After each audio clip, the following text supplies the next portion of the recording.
Disappeared, just an imprint on the bed sheets and by the roadside with my thumb out.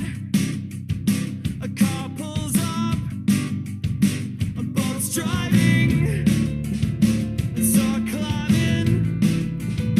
We don't say a word as we pull off into the sunrise.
All right, hey guys, how's it going?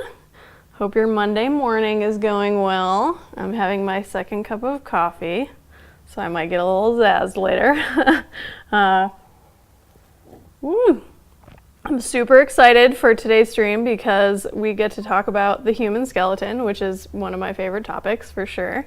It is perfectly spoopy for this time of year, which is really nice.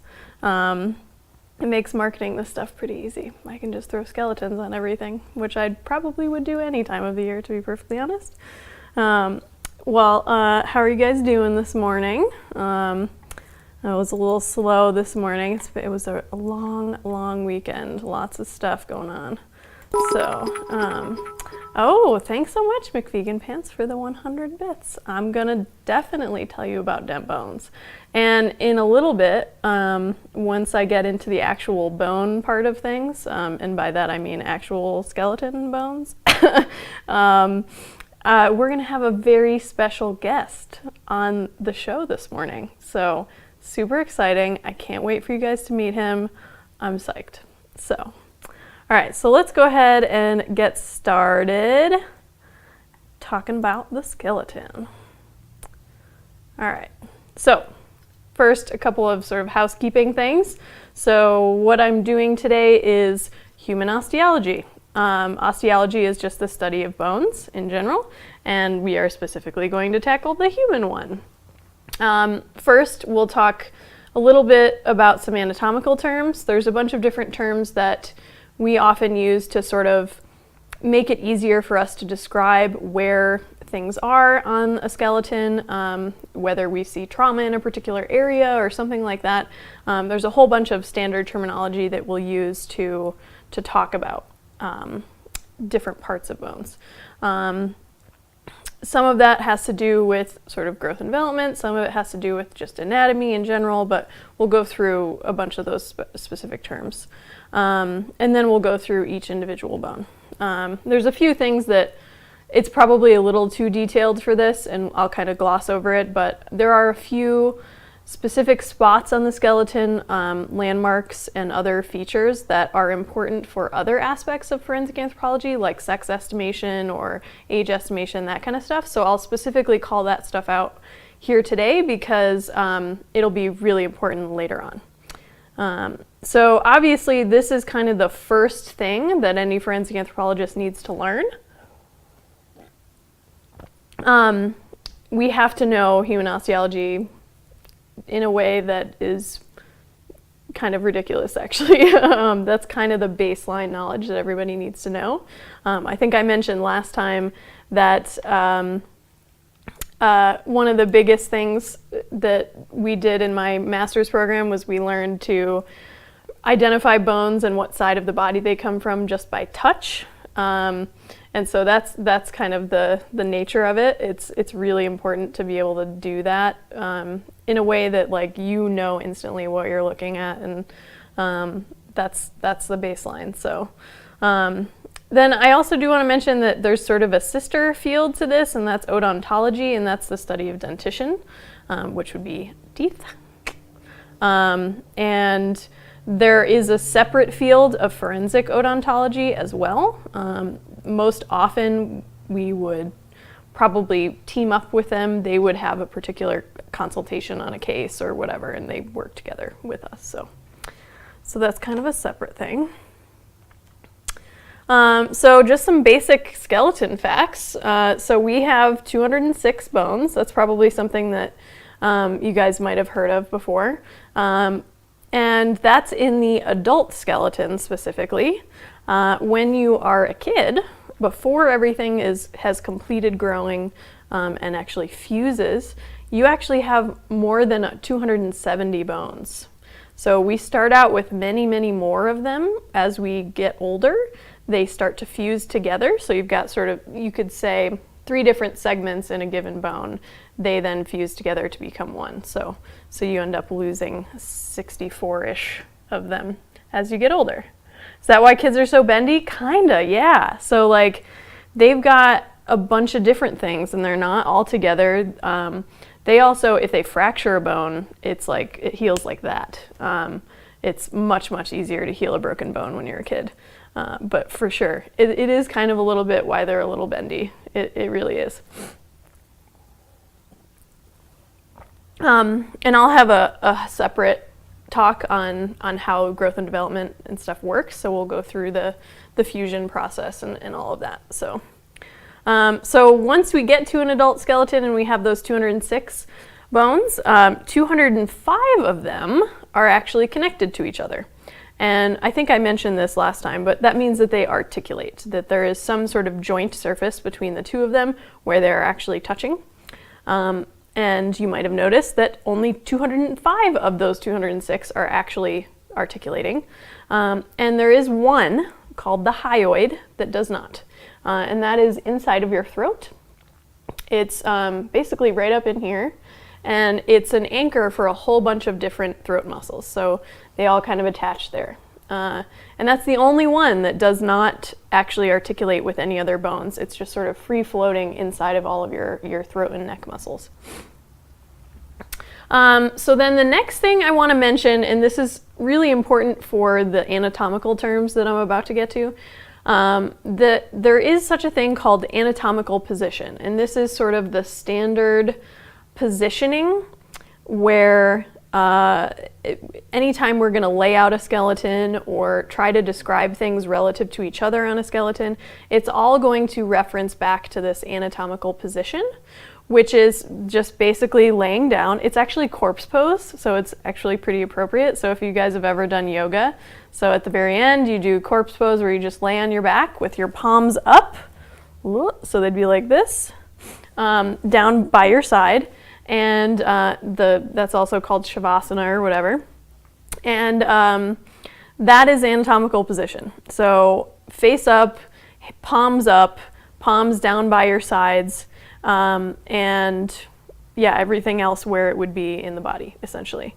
And the reason why you have to have palms up for this, it's a different explanation than what you'd typically get in yoga. A lot of times people say that you're supposed to have your palms up because you're able to better receive good vibes from the universe or something like that. I've heard people say that. It's actually because of what happens with our bones in our forearm. So you've got two of them in there, and depending on what orientation they're in, they are either parallel to each other and nice and lined up, or they actually cross each other. So like this, they are parallel to each other, and that's why you have the anatomical position like that. Just pretend it's down by my side. But yeah, so you've got two bones and they're kind of in line with each other. If your palm is up, they're parallel to each other. If you turn it over, you can actually kind of see it in my arm. It's how it kind of like twists a little. So like my elbow is staying the same place, but my wrist is twisting. And so that's actually twisting those two bones over each other. That's the radius and the ulna. And so it actually twists over them, and I do have a picture of this at some point. That it basically makes it just a little bit harder to see. So it's just much better to have them nice and parallel to each other. So, but yeah, I do have an image of that I think in X-ray form a little bit later. So that's why we have that. And everything that I mention in these next upcoming anatomical terms are in reference to this anatomical position. So. Couple of categories of bones. So we've got a couple different ones. So first we have cranial versus postcranial. This is basically just your skull first would be the cranial portion of your skeleton. And then postcranial is everything else. So we'll often say that this particular method is done in the postcranium. So just everything except the skull. So that's one way of doing it. And then we also have the axial versus the appendicular skeleton. So appendicular, if you can imagine, it's kind of like appendage. So that's your limbs. So your arms and legs, and then actually the joints that connect your arms and legs to everything else will also be included in this. There's sort of like a transitional area, your shoulder and your hip, that's like, it depends on who you talk to, but for the most part they get lumped in with the appendicular skeleton. And then the axial skeleton is the trunk, and the skull is technically included in that as well. So those are just two different ways to kind of categorize the different parts of your skeleton. Okay. All right, so a couple of directions here. And these are important because anytime you're trying to kind of speak the skeleton language, if you will, a lot of these terms will get used to reference different parts of the body in relative to other spots of the skeleton. That's a very important distinction. These aren't kind of like absolute locations on the skeleton. It's all used to reference to other spots. So the first one is proximal and distal, and that is mostly used for the limbs. So if I want to say that my humerus here is where my humerus is relative to the forearm bones, I would use proximal or distal in order to do that. You can also use it within a bone. So proximal here means anywhere that's closer to the trunk. So trunk being my rib cage, skull, everything. So anything that's closer to my trunk is proximal. Anything that's farther away from my trunk is distal. And so I can say that with whole bones, my humerus is proximal to my radius. And my radius is distal to my humerus, okay? But then within a bone, I can also say that I have a proximal end of my humerus and a distal end of my humerus, that kind of thing. So that's proximal distal, and you're going to use it the same way on the legs, so just closer to your hips and farther away from your hips. So then we have superior and inferior, and this is kind of a tough image to see a little bit. But superior and inferior, there's two different ways to say this, and we kind of use them a little differently depending on where you are in the body. But superior just means farther up, inferior means farther down. It's pretty simple. And this is used, it can be used anywhere in the body. I would say it's most often used in the axial skeleton. You're much more likely to use proximal or distal in the appendages. You could use superior and inferior on them too, but instead of it being like trunk versus not trunk, it's going to be up versus down. So like my humerus here, this would be the superior side of the humerus. This would be the inferior side of the humerus. So then we have medial and lateral. And this is basically just closer to the center of your body, which is medial, and lateral is closer to the side of your body, or at least away from the center of your body. This one has to do with sort of an imaginary line that runs down the middle of your body, which we call the midline. And so medial is basically closer to that midline. So let's see how I could do this. So if I have my arm out like this, my humerus is more, or let's do it with radius and ulna. How about that? So in anatomical position, I've got my palms up. My radius is the one that's on the thumb side, and then my ulna is on the pinky side. My radius in anatomical position, it's actually opposite from where it would be because it would end up being like this. So I'll just hang here like that, no big deal. So my ulna is medial to my radius. My radius is always going to be further out, so that's lateral. Okay, but if I'm doing it like this, it's the opposite because it's a different orientation. So that's medial and lateral. A lot of times you'll have different structures on a bone that you have a medial one and a lateral one, and it just has to do with what side of the bone it's on, basically. So yeah, that's a really common one. Then we have anterior and posterior, and that's just front and back, basically. So my anterior is my front, my posterior is my back. So, and we have kind of a variation on that in dorsal and ventral, and that is because we are bipedal as opposed to other animals. So if we look at a dog, their dorsal and ventral, so their dorsal is their back, and their ventral is their stomach. So ventrum is like a fancy, I guess it's Latin, way of saying stomach. And so that's basically what it's referring to, is part of your stomach. And so with a dog, their dorsal and ventral, so dorsal here and then ventral here, is essentially our superior and inferior. So because of the orientation. So for us, dorsal and ventral becomes more like anterior and posterior than it does with a dog. For them, it's like superior, inferior. So, because for their orientation, anterior and posterior refers to anterior being like towards the head and posterior being towards the tail. So, speaking of towards the head versus towards the tail, we also have, I think on this one, yeah. So superior and inferior, another way of saying that is cranial versus caudal. And that's another one that's sort of a weird one because of bipedal versus quadrupedal orientation. And cranial just means towards the head. Caudal means towards the tail. So in a dog, the vertebrae that they have in their tail are their caudal vertebrae. And so that literally just means towards the tail.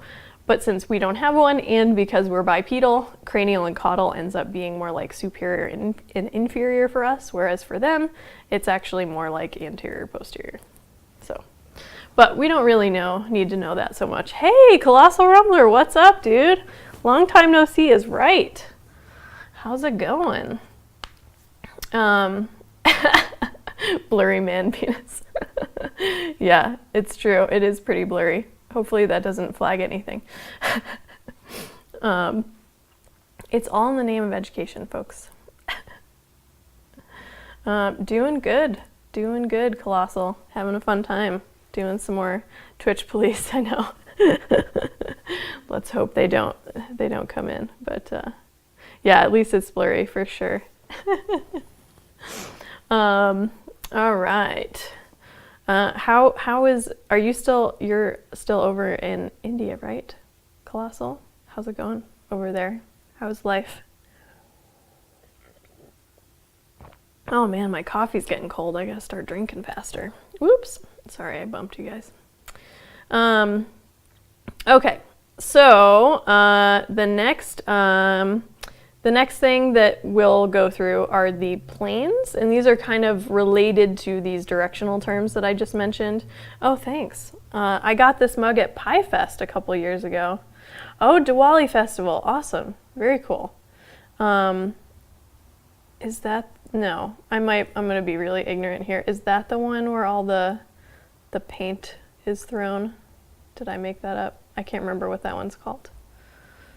I should probably Google that. Tell us about Diwali Festival.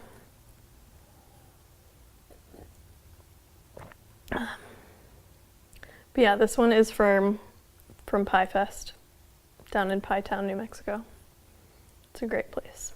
So, oh, it's the firecrackers. Oh, okay, cool. That's awesome.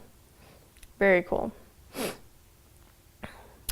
What's the Holy Festival? There you go. I knew that. Somewhere in there. Okay, so anatomical planes. These are very similar to the directional terms, but they're used for, it's the same kind of thing with orientation in the body.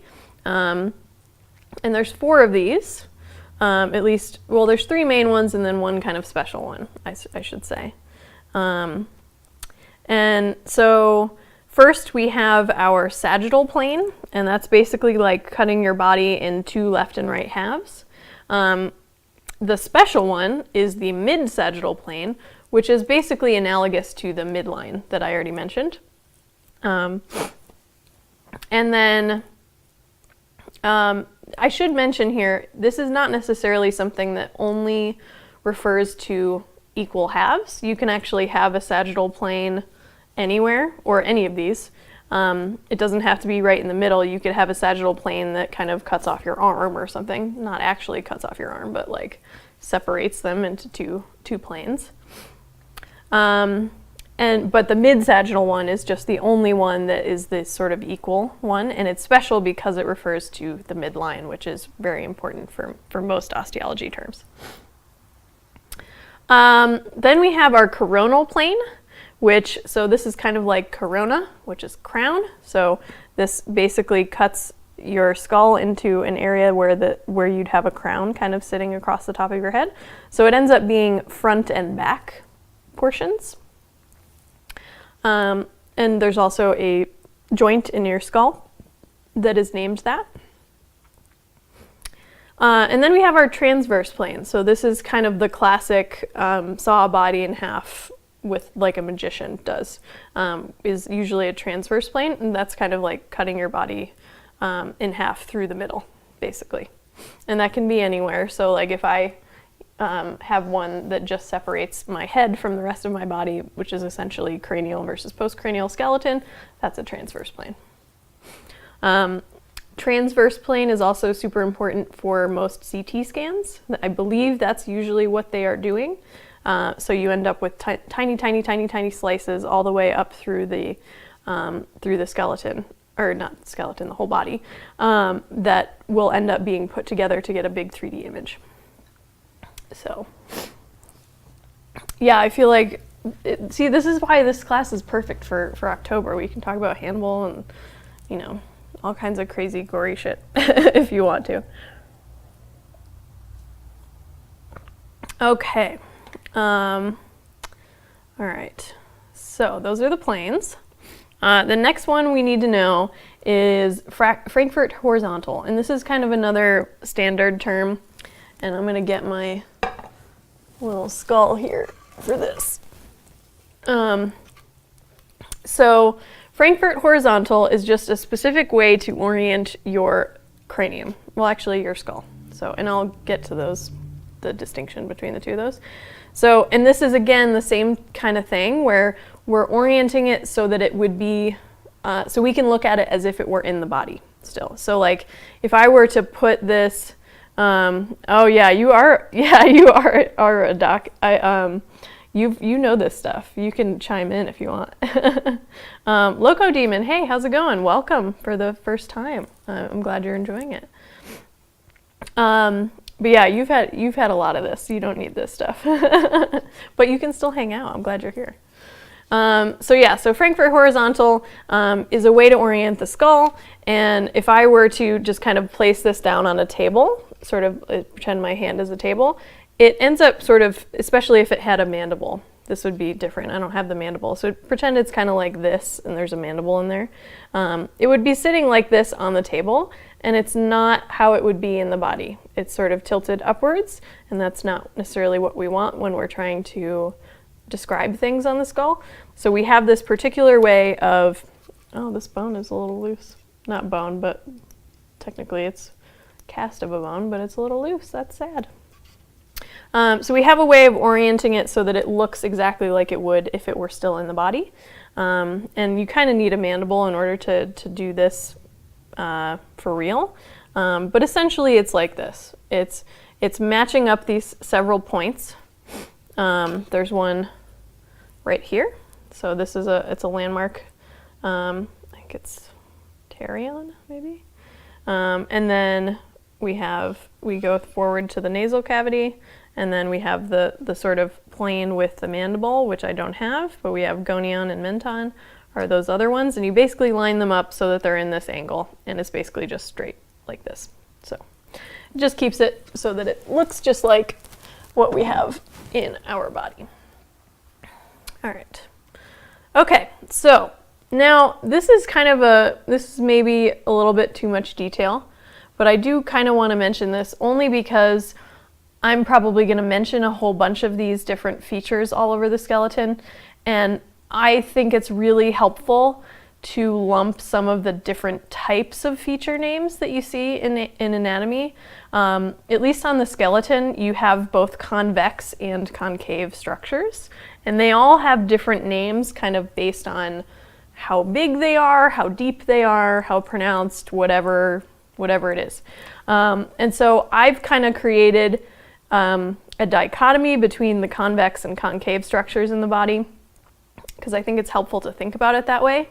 And then they're sort of in order of how pronounced they are. It's kind of hard to do that because they're not exactly perfectly analogous structures, but they're roughly, I would say, in the order of how pronounced they are. So for example, kind of the least amount convex structure that you see on the skeleton is called an eminence. It's something it's just kind of like a tiny little hill of bone. And then the flip side of that would be a fossa, which is just the least concave structure that you would probably see in the skeleton. And then they kind of get bigger from there. So a convex structure is going to stick out more.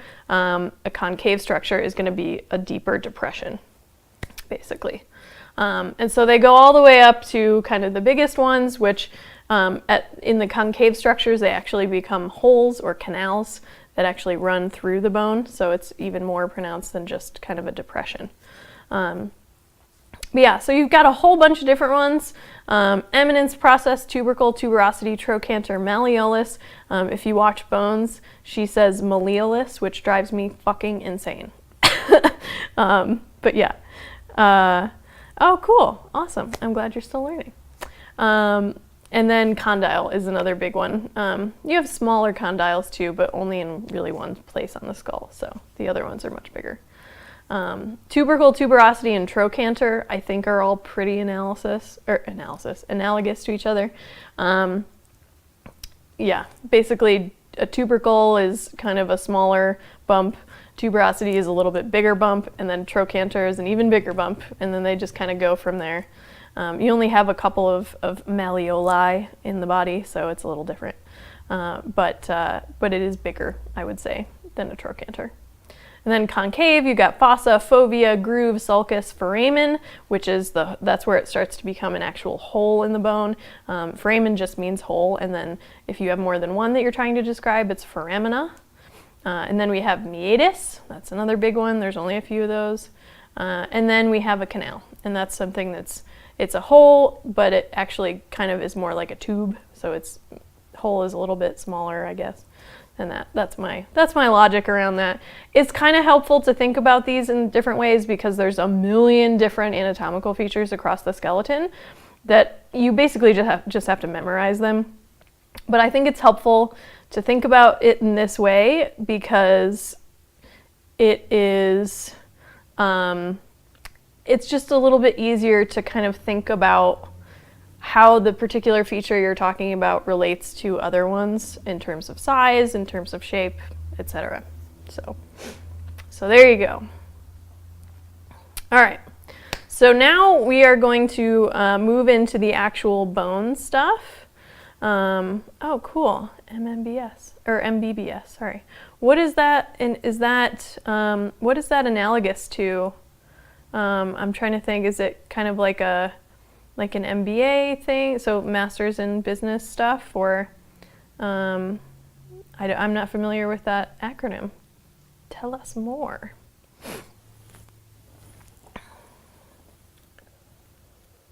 Ooh, this is cold. I'm gonna go reheat this. I'll be right back, guys.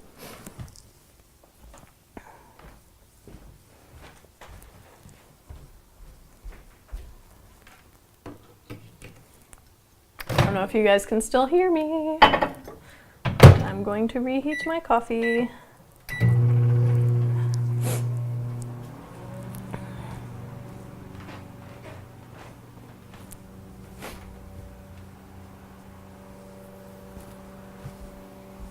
Okay.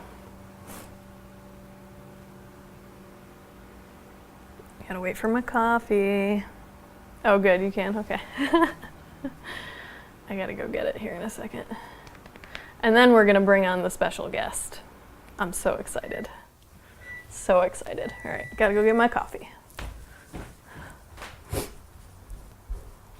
All right, gotta not let this get cold on me.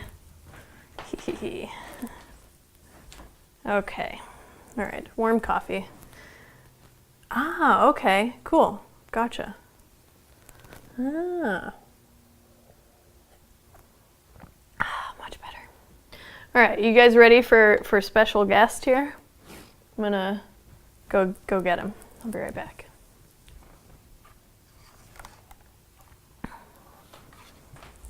Oh, okay.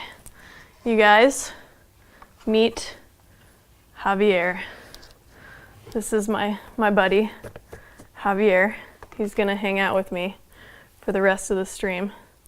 I might actually move the camera back a little so we have a little more room. This is Javier. He's my buddy. I know, right? We'll put him on the panel for SHH. Maybe I should bring him to TwitchCon. They probably wouldn't let me bring it in.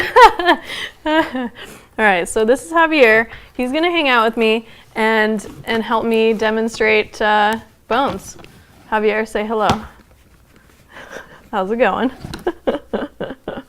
He even has a little mustache. I don't know if you guys noticed, but I drew him a mustache because Javier has to have a mustache.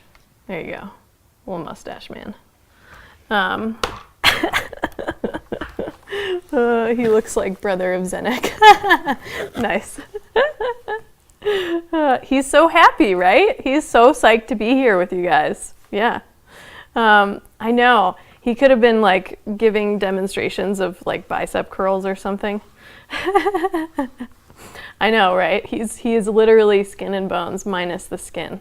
So he's really got that diet down. We can probably dance. Here we go. Ready? All right, I'm mostly just cradling him. So this is really big, guys. Like it goes all the way down, whole thing. Like it's actually really large, and my dogs are very afraid of it. All right, so he's gonna hang out with me, and my favorite thing about Javier is that he can channel his anger really well, and he channels it through his eyes. Yeah, yep. He channels his anger this way and his excitement, and right now he's just really psyched to be here. And so his eyes are lighting up. So you guys make his eyes light up. But yeah, so this is actually a thing that I found at Home Depot the other day. And it is surprisingly anatomically correct for a Halloween decoration. And so you will buy official Inertia TV merch. Yeah, for sure. It's like is it the Techno Toad or what's the guy from Futurama who he has the spirals in his eyes and he's like, that one? Yes, Hypno Toad, that's what it's called. Yes. I couldn't remember his name. But yes, it is just like that. But yeah, this thing is, I don't actually know how tall it is, but it's very tall. I mean, let's see how tall it is in relation to me. So it's probably, I don't know, if I stretch out the legs all the way, it's probably 5 feet tall. I would guess. It's actually pretty big. So, and surprisingly correct looking. So, and it's posable, so I can make him sit. That's why he can sit in my lap. So there you go. So this is Javier. He's excited. Let's bend his knees a little. There we go. Okay. All right. So he's going to help me explain some bones. And it's going to be a fun time. I know, spoopy and anatomically correct. Amazing. And posable, right? Home Depot. Killing it. Nailed it. But yeah. Oh yeah, from He-Man. Oh, good call. What's that guy's name? I can't remember. Wait, is it Skeletor? Maybe it's Skeletor? Yeah, okay, sweet. All right, nailed it. All right, coffee. Let's drink some coffee, Javier. All right. This is actually really hard to hold up this whole time. I should have gotten him a chair. I suppose I could do that, but this is better. All right, let's go, Javier. Let's do some skull. So let's talk about your head. Oh, you're right. I should have done a second camera. But then I can't make him wave and it's true. He needs to do like a come hither motion. Look at this. Look at this motion. It's actually surprisingly fluid. He's like, come along. Let's talk about bones. Take me on a journey, Javier. Let's talk about skulls. Okay, hopefully I'm not like wrecking the mic right now. Like you guys are getting a whole bunch of stuff. Okay. We're gonna put you over here so I can use my right arm. That's better. Okay. That's better. Okay. All right, so let's talk about the skull. Surprisingly accurate here, and he can talk, and yeah, it's just great, Yeah, I need that as a gift, Stu Blad. Get on it. See, this is me at my nerdiest, guys. This is my jam. All right, so the skull.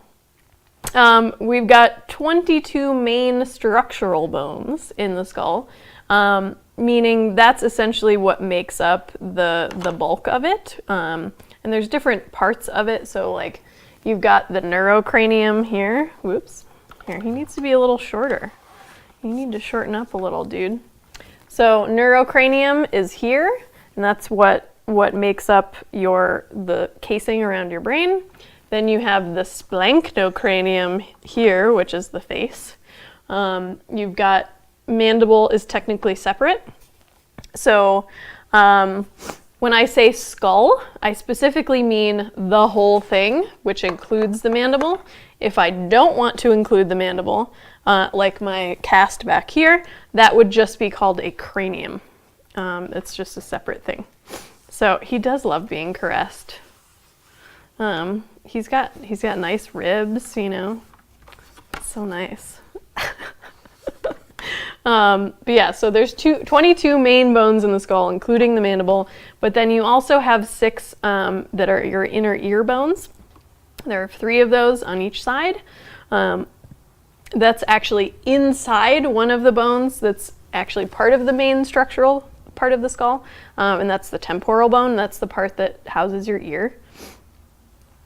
And the hyoid is technically part of the skull as well, and it's basically up in here. He does not have a hyoid. That's the only thing, but again, it doesn't articulate with anything else, so like how could they anchor it and have it be anatomically correct? So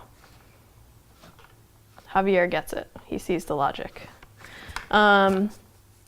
So that's kind of the basics of the skull, and now I'm going to go through individual bones.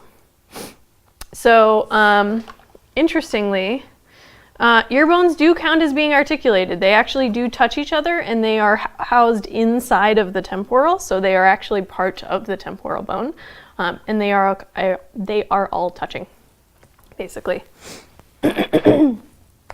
We don't need to know those. That's way too detailed. People who actually study this stuff probably don't know much about them anyway.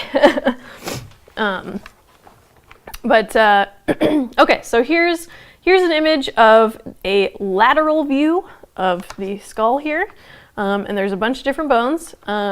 So Javier here actually does have several of these separated by sutures. So sutures are, I believe I have this on another slide somewhere. Yeah. So sutures are the immobile joints in between individual skull bones.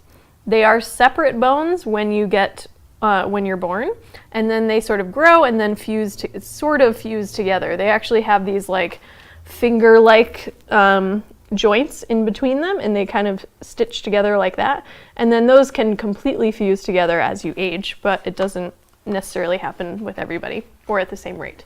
So Javier actually does have a couple of, you know what? Here's what I'm gonna do. We're gonna do this there. Okay, all right, now he can actually like sit on me and hopefully not tear out my mic. Okay, so, oh my God, you guys, this is a logistical nightmare. So he actually does have some sutures. He has the coronal suture here, which separates the frontal. I'll go back to that image, oops. So the frontal here, this would be your coronal suture, and he does have that one. And then he has kind of part of the squamosal suture, which is this one right here. And that's where your temporal is going to articulate with your parietal. And He kind of has a sagittal suture, but then he has like two different parts because they had to put the batteries in for the light up eyes. So he has a suture for real that isn't actually anatomically correct. Okay, here we go. He does need some yoga. Yeah, the clickety clack is like pretty ridiculous. That's their posing mechanism, I guess. Okay, so yeah, so you've got four main ones that make up the neurocranium where the brain's gonna sit. So you've got the frontal in the front, G, that's aptly named. You can't see him. Okay, so frontal in the front, and now you can't see me. Oh my God, you guys. Then you have parietal on the side. And you have two of these. They are paired. You've got a left and a right one. And then you've got temporal down below, which is going to house your ear. And you've got two of these as well, a left and a right one. And then you have the occipital in the back of the skull. And there's only one of those. Same with the frontal. So, so you end up with 6 different bones that kind of make up the majority of the neurocranium. Then this pink one right in here is the sphenoid, which is like kind of inside. It's part of the base of the skull, and then a lot of it is actually inside the neurocranium. But you only see this little tiny pocket right here in front of the temporal, anterior to the temporal. Okay, so then we have our mandible, which is, if I can find my cursor, there we go. It's right here. And then that's going to house all of your lower teeth. Then your upper teeth they are going to be housed inside of the maxilla. And you do have 2 of these. You do have 2 halves of the mandible as well, but then they fuse into a single bone. Sometimes that doesn't happen. It just kind of depends. It's a normal variant. But you do have two maxillae, maxilla singular, maxillae plural. And then you have your zygomatics, so that's going to be your cheekbone. He kind of has one. It's like not quite the way it should be, but it's pretty close. Then you've got your nasal bones, which are right here. You've got a couple of ones that are inside of the eye orbit that we won't really go over. They're just kind of tiny ones. Yeah, those are the main ones. I've got another view of the front here. Mental foramen, yeah, that one's in the mandible. You can see it actually right on here. The mental foramen is right here. There you go. All kinds of names. And then you've got your mental eminence here. So there's our eminence. And yeah, that's your chin, basically. Well, I'm gonna go get this guy a chair because I think that's gonna probably be better so I can actually move things. And I will be right back. Let's make this happen, guys. Javier needs a chair. Oh, okay.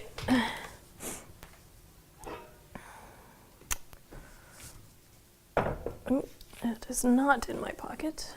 Okay. Let's get this chair here for you, Javi. Okay.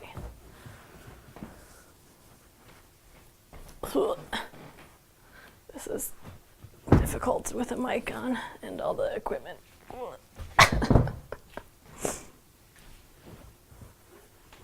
All right. Might have to move my chair over a little bit. There we go.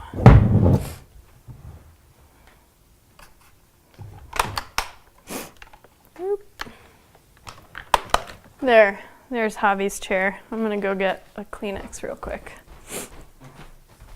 Hi, Liz.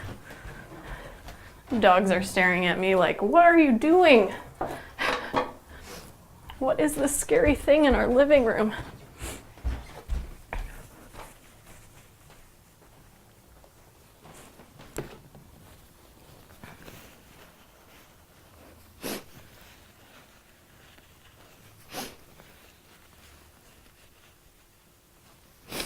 Okay, sorry. I'm still a little snotty from the last time I was sick.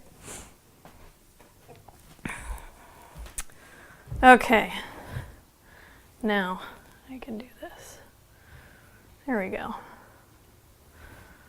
There's Javi's chair. Yeah, we have 3 dogs. So Grady had one and then I had 2, and so So between the two of us, we've got three little hoons. All right, so there's Javi's chair. He can hang out with us a little easier now. Okay, so this is just another front view of the skull. You can see all the individual bones. You can kind of see some of the sutures here. There's a suture that marks the articulation of the maxilla and the zygomatic. You've got your nasals. You can see this is actually part of the sphenoid inside the back of the eye orbit. And then you can see kind of the two halves of the maxilla here. There's a bunch of stuff inside the nose that we won't really go over, but yeah, there's a bunch of stuff in there. Let's see. So then I've got a basal view of just the cranium. So this is not the skull because there's no, yeah, he's like really nervous. He's like, I don't know what I'm supposed to be doing. Yeah, let's give him a bit of a, more of a loungy look. How about this? Let's see, here we go. Okay, I don't know. Does he look a little better? Kind of. I don't think I can cross his legs. I kind of can. There we go. There. Oh, that's legit. Let me see if you can see it. There, he's just chilling now. Just chilling, no big deal. Got his foot on his leg. Here you go. He looks a little bit more comfortable now, so that's good. Okay. There. All right. Cool. Yeah, all right, good. Now he's just hanging out. He needs some coffee. Okay, so this is a basal view of just the cranium. You can see the two halves of the maxilla. You've got the vomer, which is that blue thing in the middle. That's one of the ones that runs up through your nose. Technically, that's your septum, so to speak, is your vomer. And then this pink thing, that's going to be your sphenoid. This is that basal one that I mentioned, where you can only see a little bit on the side, and then most of it's on the bottom. Then these guys are your temporal, and that's gonna, you've got part of your sort of zygomatic arch as part of the temporal as well. And then this is your occipital. And this one right here, this big feature is super, super important. That's your foramen magnum. And that is the hole where your spinal cord goes up and meets with the brainstem of your brain. So there you go. And these guys are the condyles of the occipital. And those are going to articulate with your first vertebra in your neck. So, okay. So that's the bottom. So I already kind of showed you the suture thing. Each one of them is going to have a name depending on where it is, just like with the directional terms, it's kind of like that. Most of these ones have to do with the anatomical planes that I mentioned. You've got a sagittal suture, a coronal suture, basically. And then there's a whole bunch of different landmarks all over the skull, and these are specific locations that are named and defined depending on where they are. And these are really important for a method called craniometrics. I am a teacher, yes, yeah, this is actually, all of this stuff is from my forensic anthropology class that I teach at University of New Mexico. So, but yeah, this is my stuff that I teach. All of these landmarks are used for a method called craniometrics, which is basically just measuring the skull or the cranium. And this is particularly important for sex estimation, for ancestry estimation, all the things that are going to come a little bit later when we get into what we call the biological profile, which is the set of parameters that you can kind of estimate from the skeleton in order to try and identify somebody. Yeah, free education, damn straight. That's kind of what I'm going for here. So spread the love a little. Forensic anthropology is one of those things that a lot of people are super into for some reason. I don't know if it's like a morbid curiosity thing or if it's a bones thing just because of the show or whatever it is. There's a lot of interest in it. So I thought it would be a good thing to just kind of share it for everybody, and especially in October. It kind of works out really well. These will probably go much longer than just October because I've got lots and lots of stuff.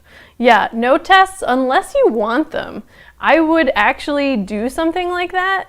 I would maybe do like I don't know, like just kind of a poll or something like that. Like if you actually want to just for your own sake to kind of figure out if you're retaining stuff or whatever it is, like I would totally do something like that. It's really just kind of up to you guys. Ooh, yeah, we could do some 3D model stuff. So I have some of that, and I do have a program that we could use. I mean, I can just screen cap whatever. We could do a whole bunch of stuff like that. I have tons and tons of 3D models, and there's a bunch of them that you can actually just get for free online. A lot of it is public domain stuff. So, oh, cool. Oh yeah, you like it until the exam for sure. Yeah, exams just suck. Like it's awful. It's kind of helpful to just in an informal way to figure out if you're remembering things, right? But other than that, like the whole exam system is just kind of silly. I would rather somebody be able to demonstrate their knowledge to me in a different way. But I don't necessarily know what that is, but maybe someday. Yeah, okay, so there's a whole bunch of landmarks. I am going to go through some of these just because they're kind of important to know. So I already mentioned the coronal suture, so that's this one. I'm going to bend him forward a little. So that's this one right here, and it's where your frontal articulates with the two parietals. Then you've got your sagittal suture here, which is the articulation between the two parietals. And then you have your lambdoidal suture, which is in the back. I'm going to kind of mess up his thing here. He's like basically doing yoga right now. So he doesn't actually have one, but you can see the lovely back of this piece of plastic. So the lambdoidal suture would start probably about here at the end of the sagittal one that would be like this. And then it would kind of go down diagonally across. And that's, so here, that's technically this one. So this is all lambdoidal suture. But yeah. Nice job, Loco Demon. But yeah, so that's where your occipital is going to articulate with the two parietals. Then you have the squamosal, which is on the side here, and he kind of has a little bit of one, and that's where the temporal is going to articulate with the parietals on either side. See if I can get him back in his loungy position. God, he needs like some joint medication or something.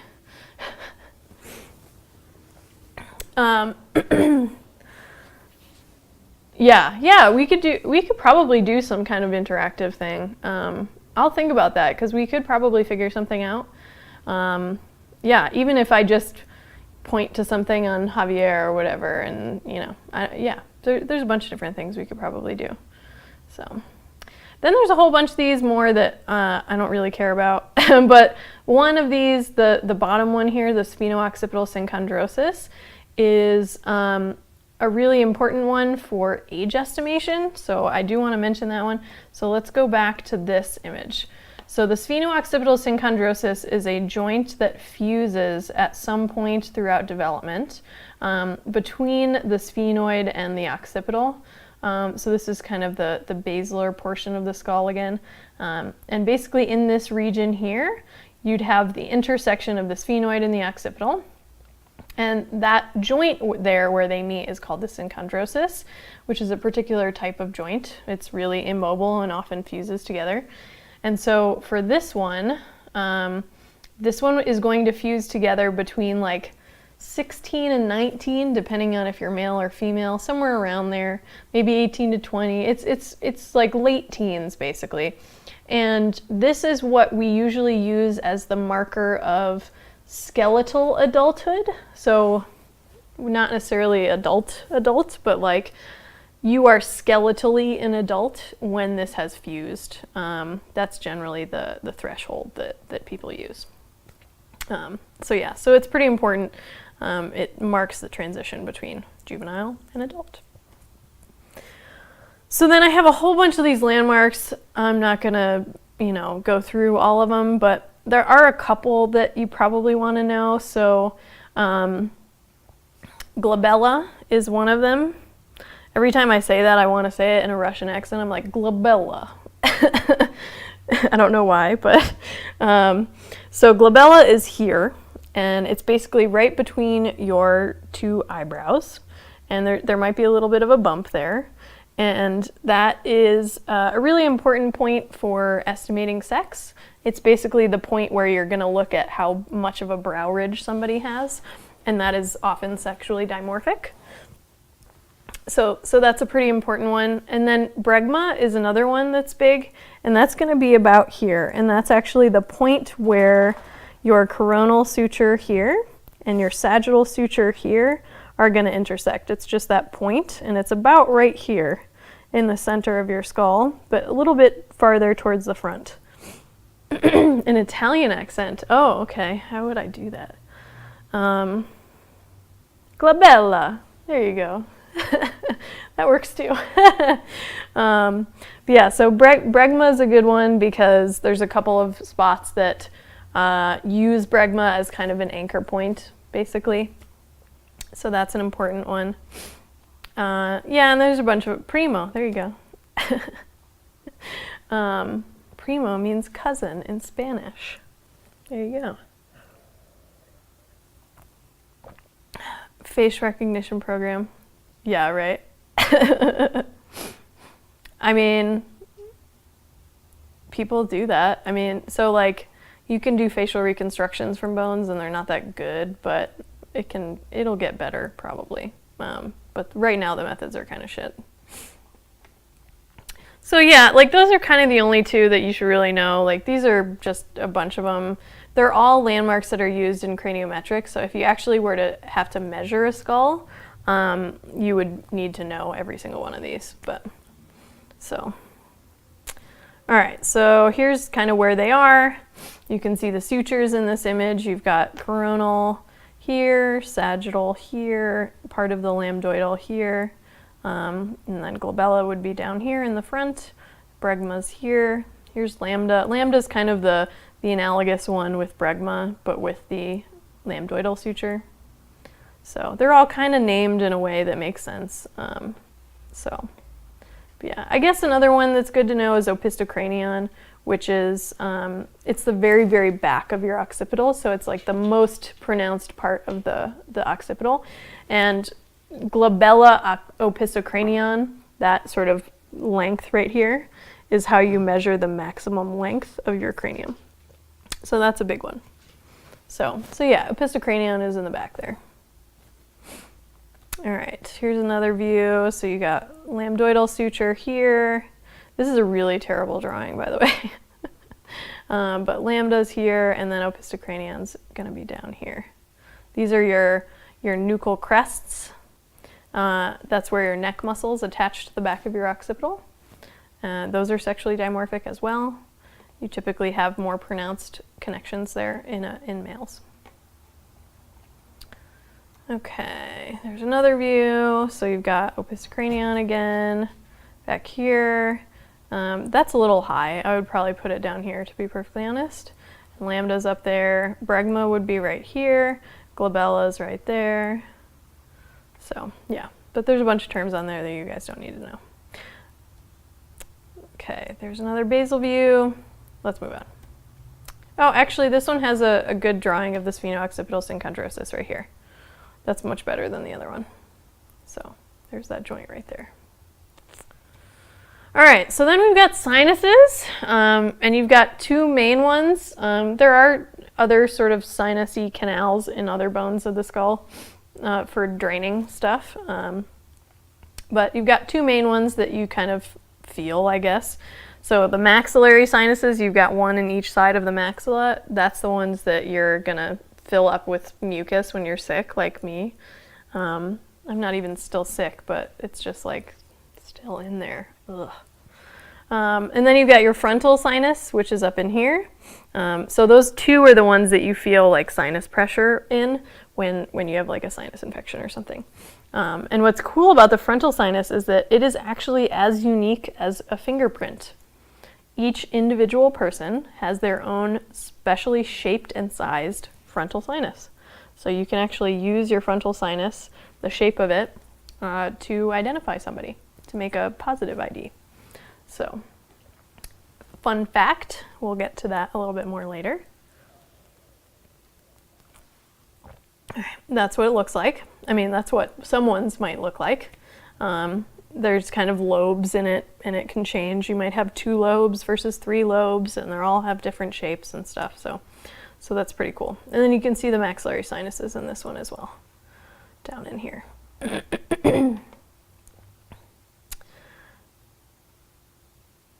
Oh, weather stuff. Yeah, for sure. That shit bothers me so much. As soon as it, like, when it transitions from hot to cold, it really messes with me. I remember one time going to Vegas in the summer. It's like, 110 outside, and then you go inside to the casinos and it's like 60 in there because they're pumping AC everywhere. And it's like a 60-degree change. So I remember walking in and out of different casinos for a while and like getting a crazy headache because of the transition over and over and over again. It really kind of messes with your body.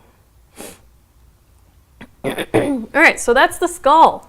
Let's move on to the axial skeleton. So this is going to be your trunk. Technically, your skull is part of the axial skeleton, but we've already covered that. And for the most part, it's going to include your vertebrae and your ribs. Like, that's the main part of it. Oh, cool. Thanks for hanging out, Colossal. Good to see you. We'll see you again. We're going to be at TwitchCon this week, so you should tune in. I don't know what time it would be for you in India, but it's going to be 2:30 p.m. Pacific time on Saturday this week. So thanks for stopping by. Glad to have you. So yeah, high 70s to 45 for sure. Yeah, it's a big jump. I mean, here in the desert in Albuquerque, it'll do that easily in a day, and it's those ones I get used to over time, but for sure it's getting a little cooler now. So it's not fun. I'm a much happier person when it's warm out. So cool. Well, I'll look for you in chat. So I will not be running the stream. Twitch will be, but I will have an iPad with me, so I'll be able to see chat and stuff. So yeah. So your axial skeleton for the most part is going to be your vertebrae and ribs. Those are the biggies.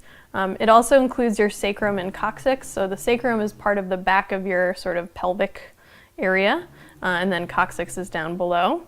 And then your sternum, which is your breastplate essentially.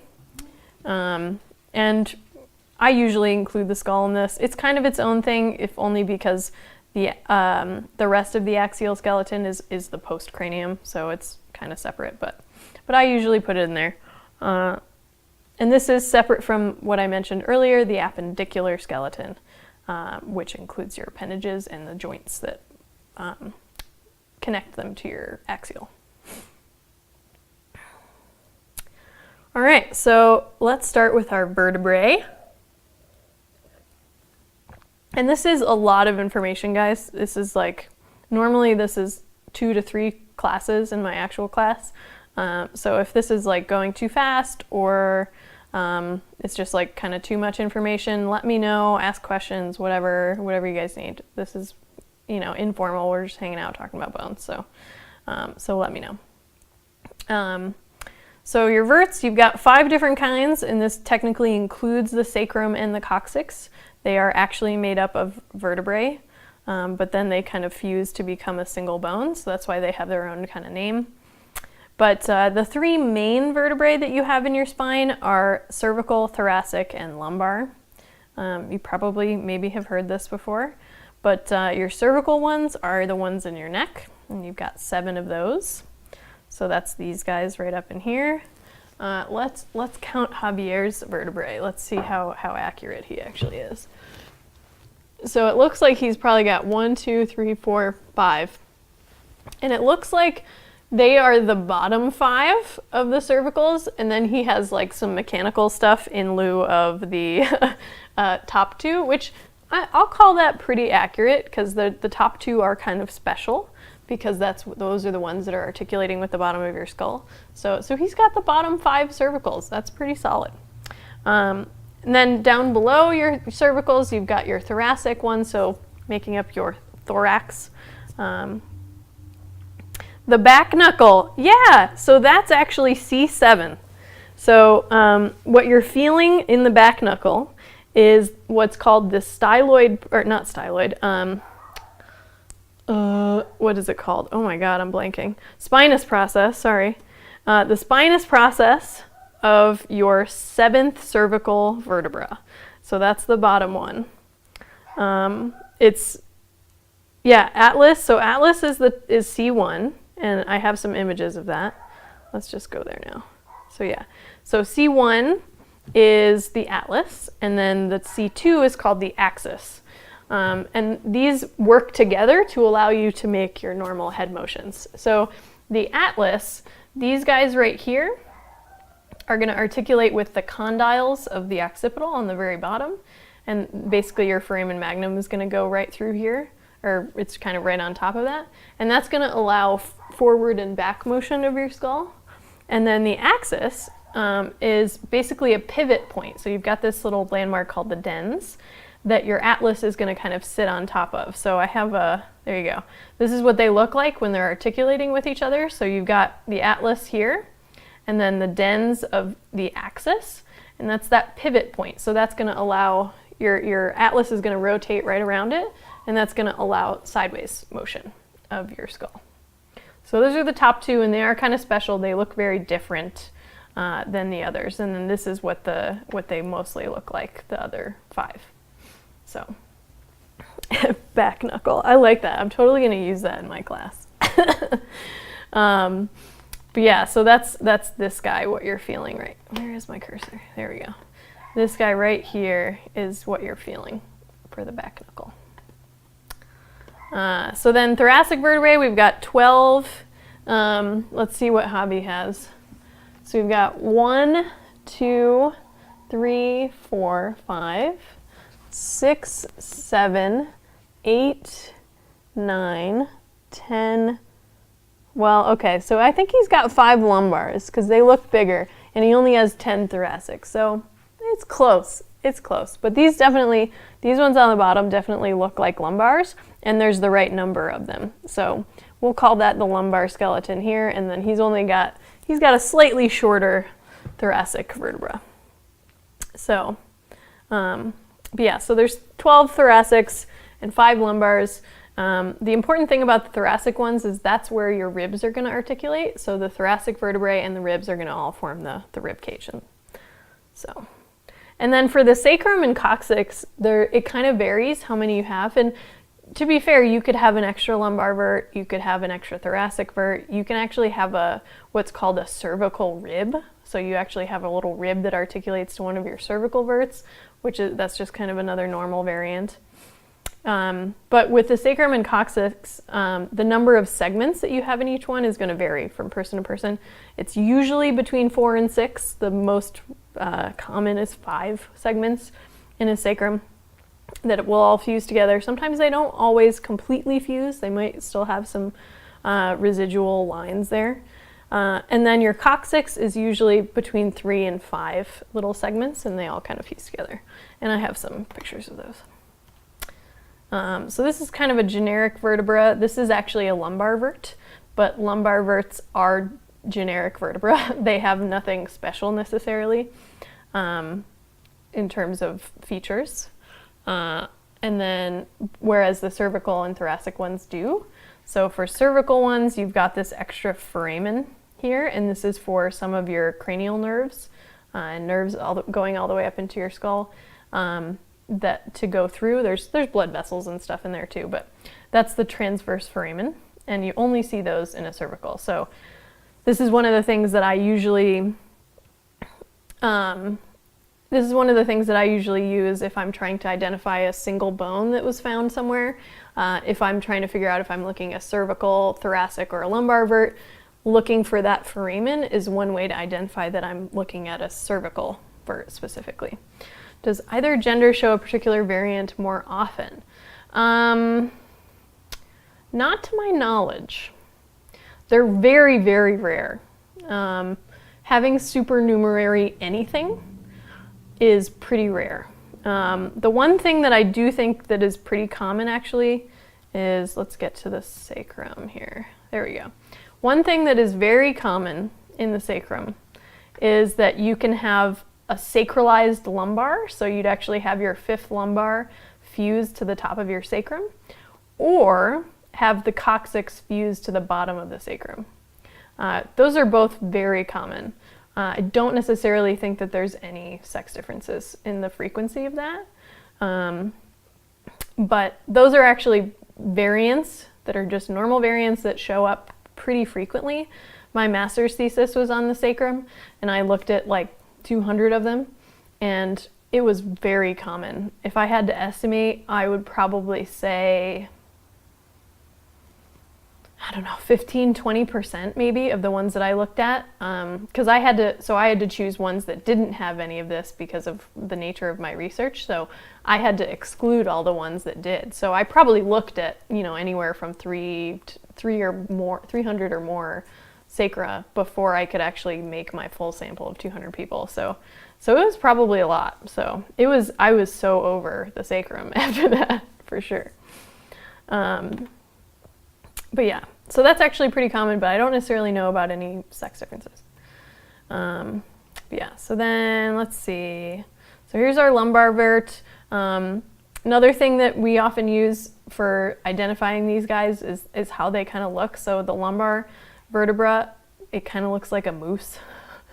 It's got like the big nose, and then it's got these things that kind of look like ears on the side, and then there's like jowls. So they kind of look like moose, whereas the thoracic one, you can't really see it from that angle. You have to look at it front on. Yeah, I guess they don't really have it, but they kind of look like a giraffe. Let's see if I can find an image of that, because it's pretty cute.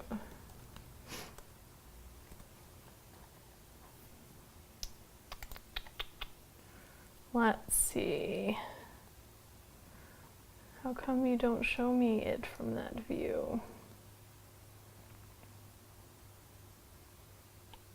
There we go. Let's see if I can download that. All right. Let me just add this in real quick. There we go. So yeah. So it kind of looks like a giraffe. You've got like the ears here, or the horns, or vice versa, and then this is like the long snout of a giraffe. So kind of looks like a giraffe. So that's usually how I teach that. But yeah. Okay. So the other thing that's kind of special about thoracic vertebrae specifically is that they've got facets, which is just it's an articulation point for the ribs. So that's one thing that can help you identify a thoracic vert versus another kind, is to look for those little facets that have the points where the ribs are going to articulate with it. So let's see. Let's go back over here. So we already kind of did sacrum coccyx.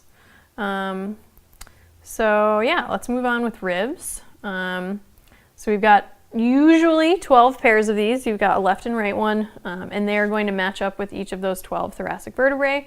Sometimes you might have a 13th rib. Usually if you have a 13th rib, you probably have a 13th thoracic vert as well. That is pretty common. They kind of co-happen, occur together. I don't know what I'm saying. You've got 2 on the top and 2 on the bottom that are sort of special. So I mentioned this the other day actually in the exercise science show. You've got 2 floating ribs. Those are the bottom ones. They're much smaller and they're kind of straight. They just look like a little finger sort of, and you can wiggle them. So that's kind of fun. And the top 2 that you have that are up here are much flatter and more curved. Yeah, right. Tell us about how women don't have one more rib than men. That's definitely true. They do not have one more rib. We all have 12 unless we don't. And it has nothing to do with sex. I don't think, anyway. At least not in that sense. Yeah, so these top two are kind of more curved and flat. It's because they're sort of closing in the rib cage to go up to your neck. Keeps everything in there protected. And yeah, this is how they look from the side. And they all kind of come around and articulate in the front. You've got the sternum here, so that's your breastplate. And this is what's called the costal cartilage. And this is where the ribs articulate with the sternum. This is slightly inaccurate because it varies where the costal cartilage actually shows up. So you might have several of these top ribs actually articulate directly with the sternum. It just depends. And then a lot of these bottom ones will articulate with the costal cartilage. It's just kind of another thing that varies. So that's what that looks like. Yeah, ribs are kind of weird. They're really thin and like definitely if it might freak you out if you wiggle your floating ones. Like it kind of freaks me out a little because like you can feel it move and it's just like, oh, it's strange. This is what it looks like when the heads of the ribs, which is so this is going to be the posterior part of the rib, when they articulate with the thoracic vert. And there's two different points here where the arrows are, two different points where they articulate. So you've got, these are where the little facets are on the body of the vertebra.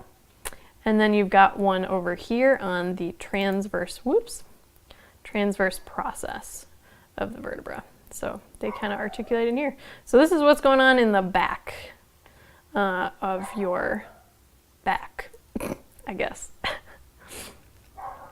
So that's what that looks like. This is all of the different ribs laid out. This is called serration, or seriation, sorry, not serration. That's what you do with a knife. So we seriate ribs to put them in order, and it usually has to do with kind of the size and shape of them. You'll sort of fit them together in the order that makes most sense. You can see these top two ones are much flatter and more tightly curved than the rest of these. And then you can see these bottom two are a little bit straighter and smaller, and those are your floaters. All right, so then we've got our sternum. So there's usually three parts to the sternum. Sometimes they fuse together, sometimes they don't. But there's three at least anatomical parts. This top part is the manubrium. And this is where your clavicle is going to articulate here in what's called the clavicular notch. It's kind of crazy with anatomy. There's so many terms to learn, but they're all actually pretty logically named, which is nice. So like the fact that this is the clavicular notch and that's where your clavicle articulates, like, thanks. Somebody did you a favor to figure out what that should be called. And then the middle section, which is the majority of the sternum, is the body. It's also called the corpus sterni, or sterni, which is just sternal body in Latin. And then at the very bottom, and you may or may not have one of these, is the xiphoid process. And this is kind of a weird thing that has a whole bunch of variants. You might not have one. If you do have one, you might have one that looks like this, where it's just this one little nubbin thing on the very bottom, and it's like right down in here, you can kind of feel it. Or you might have one that's bifurcated. And these are weird. So like a bifurcated one is gonna kind of look like this, like two little things. I can't really do it from this angle, but it's gonna kind of look like this. And most often the bifurcated ones actually stick out forward. So those you can really wiggle, and it's so weird. So like you can actually like wiggle them back and forth. I can't tell if I have one or not. I might not. But I've definitely felt someone's like bifurcated one and you can like wiggle them back and forth. It's so gross. Javier here has a little one. He's got a little tiny one. So right down in here, there's just a little nubbin. So he even has a xiphoid process. That impressed me when I saw him at Home Depot. I was like, oh, that's pretty legit.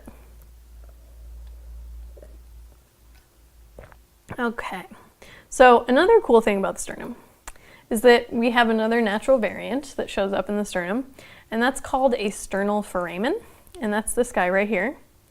So it's basically just a hole that goes through your sternum. Totally natural variant, does not have any impact on function, and it just kind of shows up in people. And yeah, picking up guys at Home Depot. I'm like, oh, look at that xiphoid process. So yeah, it shows up in probably 10% of people. So it's actually a pretty high percentage.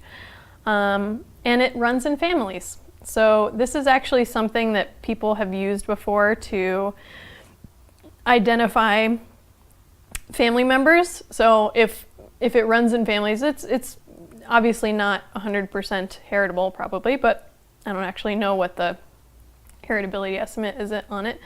But you're more likely to have it if somebody else in your family does. And so you can try, if you have an unknown individual that you found, that you might want to figure out if they are related to someone who is still living or something like that, you could potentially use this. It's at least one piece of evidence that would maybe indicate that. So, but it's pretty common, so it may not end up being that. You need other things in order to figure that out. Probably some DNA. All right, so that's the axial skeleton. Let's move on to the appendicular skeleton. And a couple things here. I did mention that this includes not only the limbs themselves, but also the joints where those limbs attach to the axial skeleton. And so those are called girdles. This is not the thing that sucks in your gut or anything like that. These are just the joint areas. It's basically, girdle is a term that's used to describe kind of the just the transition between one area of the body to the other at these joints. Yeah, it could totally still help narrow down in a missing persons list. Absolutely. So if you have that, if say you're next of kin of a missing person, you have an x-ray and you know that they have it, and then you see that on your unknown individual, that might be one thing that could clue in who it could be, for sure. It's also certainly something that could be matched onto a chest x-ray of your unknown individual too. So if you have an ante-mortem record from your unknown individual to match to, if they had a chest x-ray done during life, then you'd be able to see that foramen there and then possibly use that as one thing that kind of helps match. So definitely true.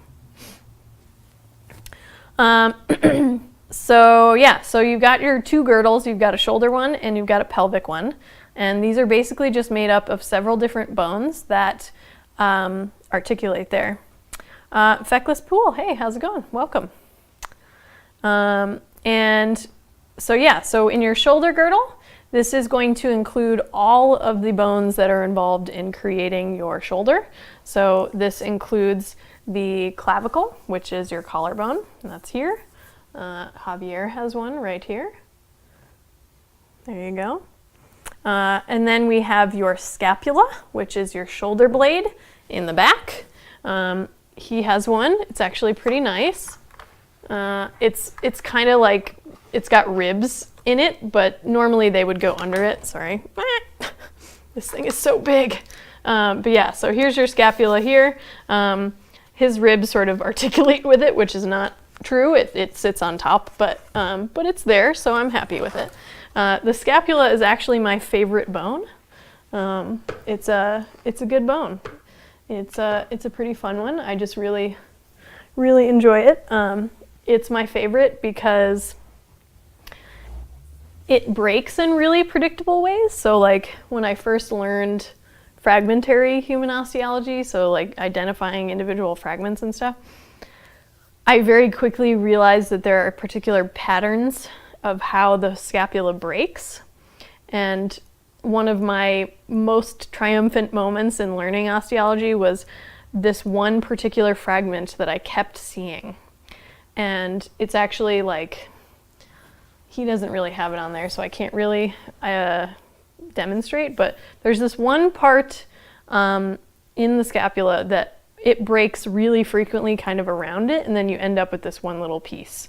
And I didn't know what it was. I kept seeing it over and over and over again in like my earliest working with skeletons, and I couldn't figure out what it was. And then all of a sudden I learned that's where it came from, was the scapula. And so I went back and was like, oh, this unknown fragment, that's a scapula. And I did it over and over and over again. And it kind of became my favorite bone just because I had this one moment where I figured out what it was, because I kept seeing it over and over and over again, the same exact fragment. And that happens kind of all over the scapula. There's a bunch of different places where you are very, very often going to see that particular fragment. And that's just really cool. So it became my favorite. So anyway. All right, so then your humerus is also part of your shoulder girdle as well, because it's going to articulate with part of your scapula too. And then the rest of your arm and your hand is going to make up the rest of your upper limb. Oh, cool. That's great. Oh yeah, human anatomy is so important for art. It's crazy. Like learning all the muscles and everything, it's so much fun. It's actually a big way that art they kind of go together, right? So like you need to know anatomy in order to make really realistic art. And then a lot of people will use art to sort of memorize human anatomy. So like there are anatomy coloring books that you can get that's super common for medical students to use them, and they color them in and you're learning all the muscles and different landmarks and stuff. Super cool. I'm so glad you're enjoying it. Awesome. Yeah, so that's all of the upper limb, and then the lower limb, we've got our pelvic girdle, which is made up of the os coxa, which is your pelvis, and then the femur, which is the top bone in your leg, is going to articulate with that at the hip, and then the rest of your leg and your foot, that makes up all the rest of your lower limb. So, and I'm going to go through each of these individually. So there's a clavicle. It's a nice little clavicle. It's got some curvature to it. I actually use a mustache trick to kind of look at this, to side it actually, if I need to look at what it is.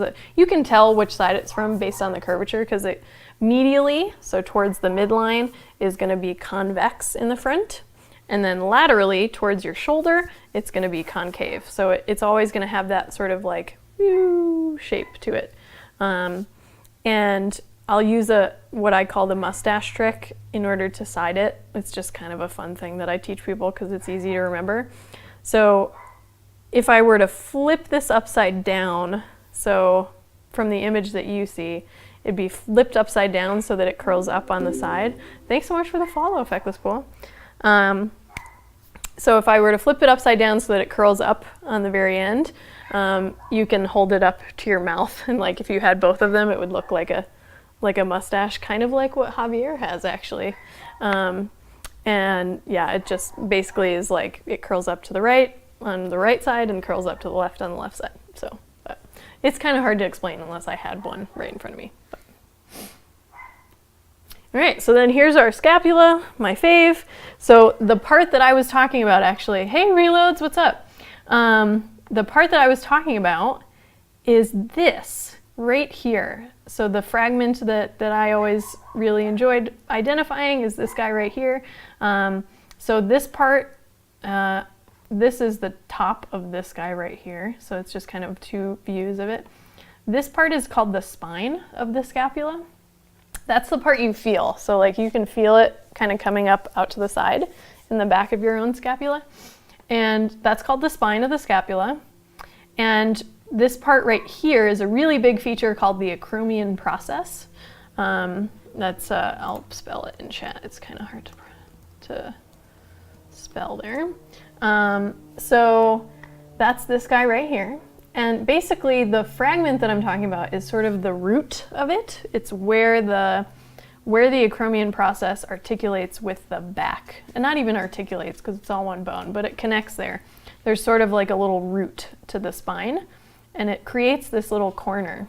And you end up with basically just that sort of rounded corner piece. So the acromion has broken off, the rest of the scapula has broken off, and you just end up with that one root piece. And that's that fragment that I always really liked identifying. And there's also a siding trick in there too. There's a little foramen that's there, and it's actually an unnamed foramen. It's not something that's like in an anatomy textbook. But I use it to side. So like if I have just that one tiny fragment, I can identify whether that fragment came from a right scapula versus a left scapula by the placement of that foramen. So it's always placed in a particular spot, depending on what side it's from. So that's a trick that I came up with a long time ago.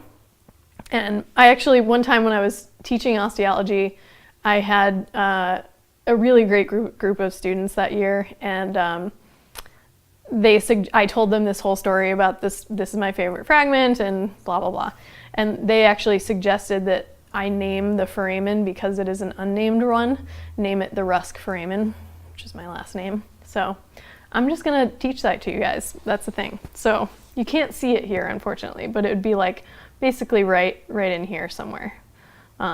So there's a little hole there, and it doesn't have a name. At least not that I have heard. So it's the Rusk foramen from now on. But yeah, so that's the scapula. One important thing that I do want to mention. Whoa, reloads! Thank you so much for the $15. Thank you. Oh my gosh. This is the glenoid fossa, and this is where your humerus is going to articulate with your scapula. So that's your shoulder joint. So that's this guy right here. It's kind of this teardrop shaped little indent there. So that's the spot. So thank you so much, dude. That's awesome. Thank you. I really appreciate it. Okay, scapula. That's my fave. All right, so this is what the shoulder girdle looks like all together. So you've got your clavicle here, and then you've got your scapula here, and then your humerus. So this is an anatomical specimen. So it's got this big piece of metal here, so just kind of pretend that's not there. But the head of the humerus, which is right here, would articulate with the glenoid right there, and that's going to be your shoulder joint. What's interesting about this is that you can kind of see that this spot where the humerus is articulating is pretty shallow. There's not a whole lot of bone hanging out. Hang on a second. What do you got, buddy? Oh, okay, whatever. My dog's just chewing up some tissues. That's fine. It's his favorite pastime. I know, right? I gotta buy Javier some food. So there's not a whole lot of bone there. There's not much bone buildup around the side of it. And that's actually kind of what allows us to have such a giant range of motion in our shoulder. If there was more bone there, you'd have a much more limited range. Yeah, Javier needs some Taco Bell. Hey, there's tons and tons of really amazing Mexican food here in Albuquerque, so I would probably take him to El Paisa in the South Valley. They have the best tacos in town. So good. If you ever come to Albuquerque, you gotta go there. It's amazing. Oh, that's so cold. Gross. But yeah, so that's an interesting thing, because that's kind of what dictates our really big range of motion in our shoulder. So, okay. Sponsored by the Albuquerque Tourism Department. Dude, for real, I'm probably one of their biggest spokespeople. I love this place. So yeah, I should totally go for that. Just be like, hey, we've got a big film and TV industry here, and I'm doing something different that's kind of along those lines. Let's do that. So, oh, cool. Where in New Mexico have you been, McVegan Pants? There's lots of really amazing places. So, okay, so humerus now. So this is technically part of your limb, but it's also part of the shoulder girdle. Yes, we did. We had the International Balloon Fiesta. Happens every year, and it's really, really fun. It's probably the most New Mexico thing ever. I think over 1 million people go to the Balloon Fiesta every year. It's the world's largest balloon event ever. It's humongous. There's a couple of others across the world. Like there's one that's pretty famous that's in Cappadocia, Turkey. I would really like to go to that one sometime because they've got really amazing rock formations out there. It's beautiful. Yeah, so the world's largest one is Albuquerque. It's always the first or second weekend in October. It's always right around my birthday. I've definitely been to Balloon Fiesta on my birthday several times, and it's really fun.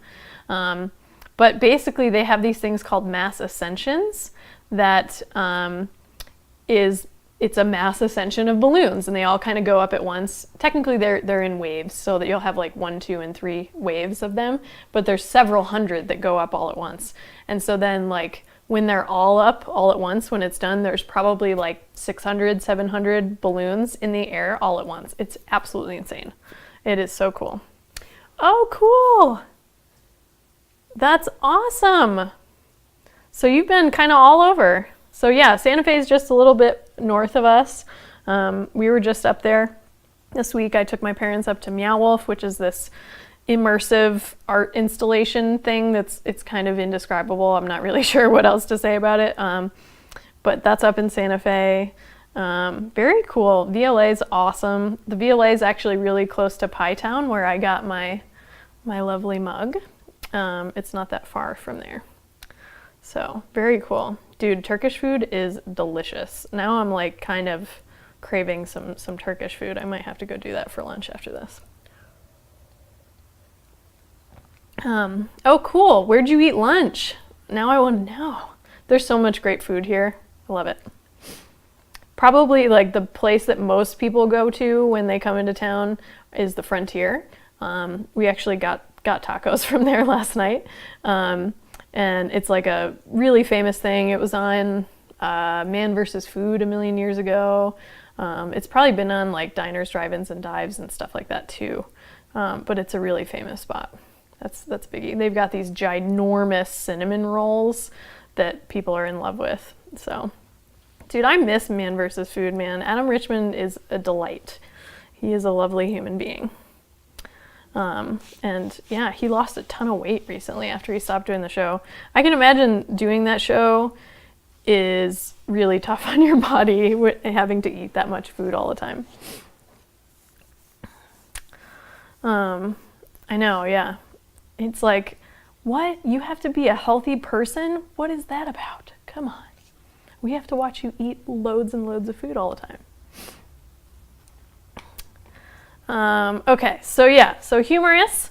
This is one of your long bones. It's the one that's in the top part of your arm. This is one that probably creates the largest amount of skeleton memes. So there's yeah, you're right. That kind of was a precursor to Hot Ones.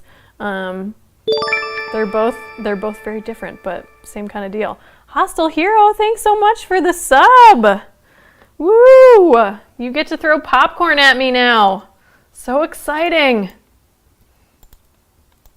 So exciting. Woo! Thanks so much, dude. Welcome to the Inertians. Someday I'll be able to, we need to design an Inertian. I want it to be like a nerdy alien or something. But yeah, we need to have an Inertian mascot, and we'll be able to throw that up when people sub. But thanks so much. Welcome. Oh, vegetarian place. Let's see. Was it Annapurna's? It's like an Ayurvedic vegetarian place. There's a couple of them. So maybe it was Annapurna's.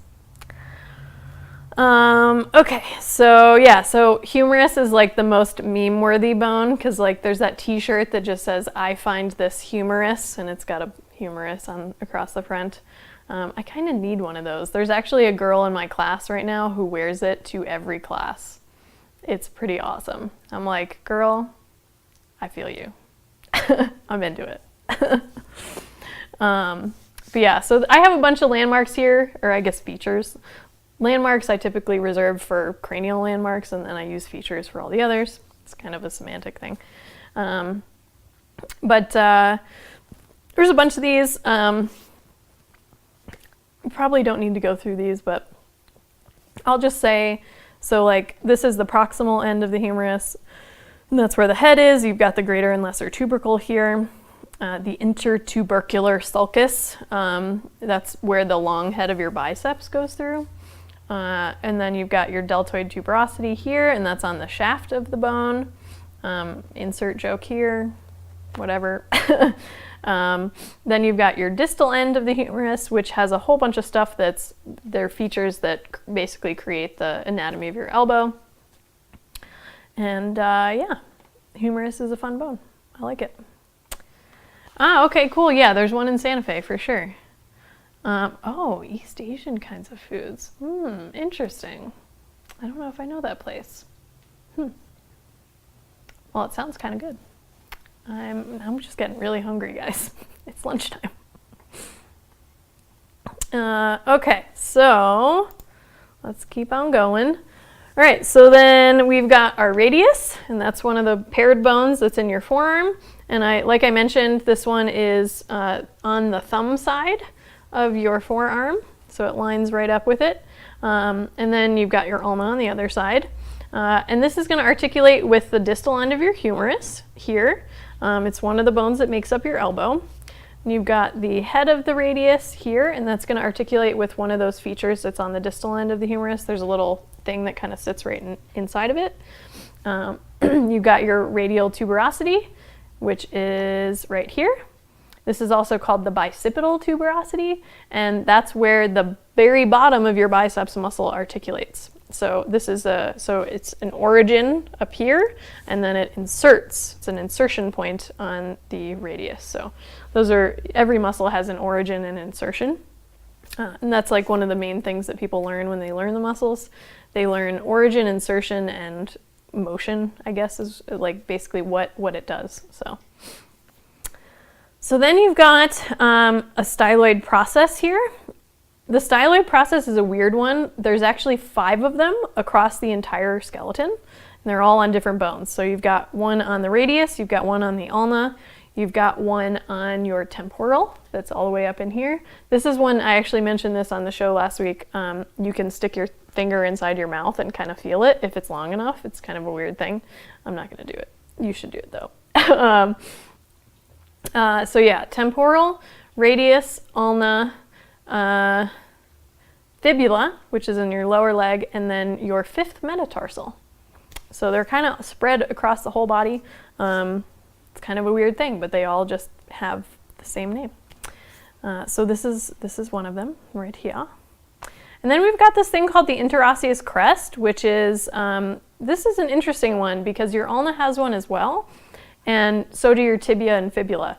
And these are basically crests that form kind of a matrix for interosseous tissue inside the 2 bones. So like when you have 2 bones that are parallel to each other, you end up with the interosseous space in between them.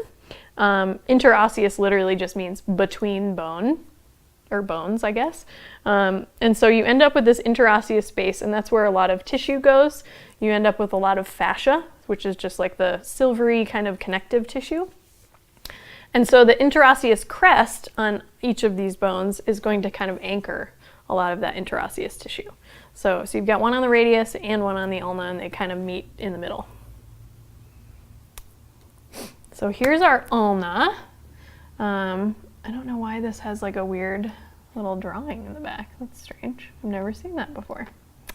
But yeah, there's our ulna. And this is a cool one. So like your ulna is what your elbow is. So the actual bump that you feel in your elbow is called the olecranon process. That's this first one here. That's your olecranon process of your ulna. And what's cool about the ulna is that the top of it is kind of shaped like this. So you have what's called the trochlear notch here. It's also called the semilunar notch. Basically is a half moon, right? And this is what kind of hinges on the bottom of your humerus to form the motion of your elbow. So when you're going like this, and you're doing a bicep curl, that trochlear notch of your ulna is rotating around the distal end of your humerus. And you can feel the olecranon process sort of going going in and out there. We've got another interosseous crest, and we've got another styloid process here. So there you go. So that's the ulna. This is what they look like together. So this is an example of that parallel versus rotated version of the forearm there. So you can see on the top here, they are sitting parallel to each other, and that's what it would look like in anatomical position. And this is called supination. So I think I mentioned this in a previous one where you've got supine versus prone position in burials. So supine just means you're laid out flat, you're kind of laying on your back. So it's the same kind of idea where everything's sort of laid out parallel to each other. So this is supination, this top one right here.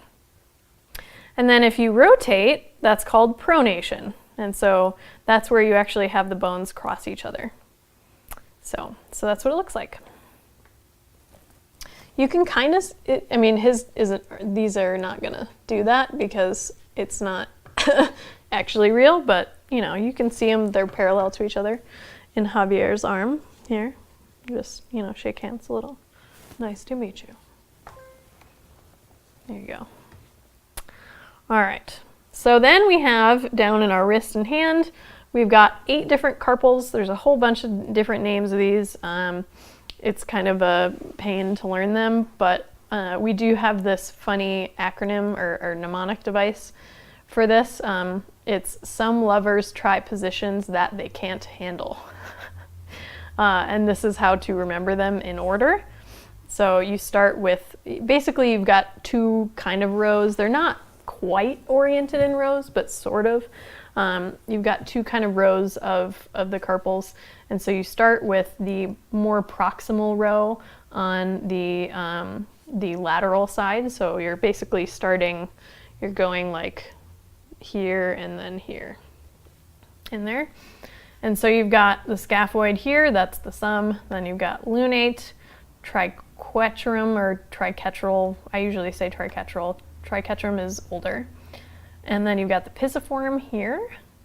And then you have the trapezium, trapezoid, capitate, and hamate. And so it basically goes whoop and then whoop, and that's what the mnemonic is. So the proximal row is going to articulate with the distal ends of your radius and ulna, and then the distal row of these is going to articulate with your metacarpals in the palm of your hand. So that's these guys, and you've got 5 of them. And there's a whole bunch of different ways to identify these. They each have different shapes, basically, on their proximal end. Their distal ends are pretty similar, so you're typically going to use the proximal end of the metacarpal to identify them. So, okay. Then this is a radiograph of some metacarpals that have been broken. You can see a bunch of the fractures here. This is just kind of cool. You can see it's been displaced a little bit. Each one of these is broken. It's pretty crazy. All right, then we've got our phalanges. Yes, you can tell right hand versus left hand. There's basically these features that are on the bottom. You kind of just learn, I usually use tricks when I'm trying to side stuff because that's just kind of how I learned it. I had to do it really fast on my exams. And so I basically created tricks or used ones that other people taught me to identify the bone and what side it's from as fast as humanly possible. So for these guys, depending on how you're looking at the individual bones, there will be a feature on there. Oh, there's a 6th styloid process. My bad, guys, I forgot. So there's actually a styloid process on the 3rd metacarpal too. I forgot about that one. So that's this guy right here. It's a little bit bigger in real life, but that's essentially what it is right there. So for example, if I'm looking at the 3rd metacarpal, I see the styloid process on it. So I know it's a 3rd metacarpal, first of all. And then depending on which one you use, so like the first 2, so the thumb one and then the pointer finger one, you have to look at them dorsally. So I want to look at the back of the hand part of the bone, and then I'm looking at a particular feature, and that's going to be on the side that the bone is from. So, but with the third, fourth, and fifth ones of these, you have to look at the palm side. It's kind of confusing, but it's easier to do it that way. Only because basically I try to make tricks that allow you to say that I'm going to look at this bone in this particular orientation, and then this particular feature is on the side of the bone that the bone is actually from. So if I look at the third one and I'm looking for that styloid process, if I look at it from the palmar part of the bone, so the part that corresponds to the palm of your hand, if I look at it that way, that styloid process is going to be on the side that the bone is from. So if the styloid process is more on the right side of the bone, then it's a right third metacarpal. So the only reason why you have the different orientation is that for these two, it's opposite. So if I were to look at them from the palmar side, I would have to say, oh, if that feature is on the right, then it's a left. So, and that's just confusing. I like to try and keep it a little bit simpler so that I can just say, oh, it's on the right, it's a right. So it's kind of hard to demonstrate unless I had the actual bone. Let's take a look. So the hands and feet on Javi are pretty not great. It does look like, oh, the carpals aren't bad actually. Like this guy right here, can't really see it. Let's lean you forward a little. So this guy right here is very clearly the scaphoid. It looks just like a scaphoid. That's really funny, actually. So that's this guy. So he's actually pretty accurate, but the rest of the hand kind of looks like shit. So it has the right number of things, but you can't really see any of the features. Oh, ooh, I just bumped his head. Yikes. So yeah, but yeah, you can tell. So there you go. Okay, then we've got our phalanges. So we've got 3 different kinds of these, and you've got a proximal phalanx. Phalanx is singular. It is not a phalange. I can't even tell you how many times I've heard that, where somebody tries to talk about it in a singular form and they say it's a phalange or a phalange. I'm like, no, it's a phalanx. It's a big pet peeve of mine. So you've got a proximal phalanx, a middle phalanx, and a distal phalanx. And you have a different number of these depending on which one it is. So in the proximal phalanx here and the distal phalanx here, you have 5 each of those. So you've got 1 in each of your fingers. But the middle phalanx, you only have 4 of these, and that's because they only show up in your fingers and not your thumb. Your thumb only has 2 segments to it.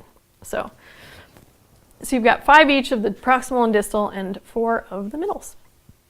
All right, so that's the upper limb. Let's keep on going and move on down to the lower limb here. And then I gotta get some lunch. I am hungry. You guys are making me hungry, making me talk about food. So, all right, so the pelvis is a very, very important area of the body. Not only is it home to one of the most important joints in the body, it's also super, super important for pretty much everything that a forensic anthropologist is gonna do. There's a whole bunch of different stuff that you can look at here for identification purposes and stuff like that. So it's a very, very important area. And what's cool about the pelvis is that you actually have 3 individual bones that fuse into one bone as you get older. And this is all happening during your developmental period. And so you've got the ilium, which is this top part here. And that's kind of the blade of your pelvis. So you can actually feel, like when you feel your hip, you are feeling the iliac crest of your ilium. And then you've got 2 that are sort of paired together on the bottom. And you've got the pubis in front. This is in the exact area you would expect it to be in. And then you've got the ischium in the back. Again, if you guys have ever done yoga, when they say you're gonna sit on your sits bones, that's your ischium. So that's this guy right here. That's kind of like if you feel the bone in your butt, that's your ischium. Okay. And when they're fused together, they have a couple different names. You can just call it the pelvis if you want, but you can also call it the os coxa. That's sort of the most common name. Or you can call it the innominate, which just means no name bone. It's kind of a historical name. It's less commonly used nowadays, but it is still used sometimes. But most often I see os coxa.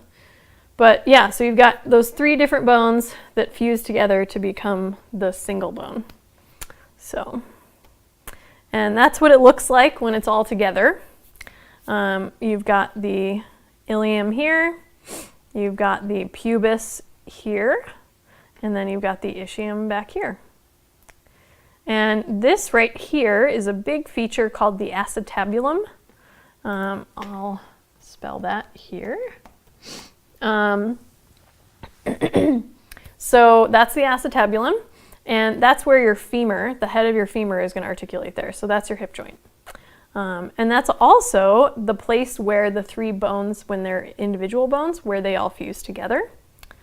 Let's see, there we go. Yeah, so that's where they are. So you can see the individual lines kind of where the individual bones would be. So here's your pubis, your ischium, and then your ilium. And so they all kind of come together and fuse right in the middle of that acetabulum. So, and that typically happens middle teen years. I'd probably say somewhere between 13 and 16. It'd be a little bit earlier in females. That's just typical that maturation happens about 2 years sooner in girls than in boys. So, all right, so that's your pelvis. Oh, one more thing. So here, where the two halves of the pubis, so on either side, where they articulate in the center, is called the pubic symphysis. So that's this right here. So here it's symphysis pubis, which is just another way of saying it, but we generally call it the pubic symphysis. So that's this guy right here.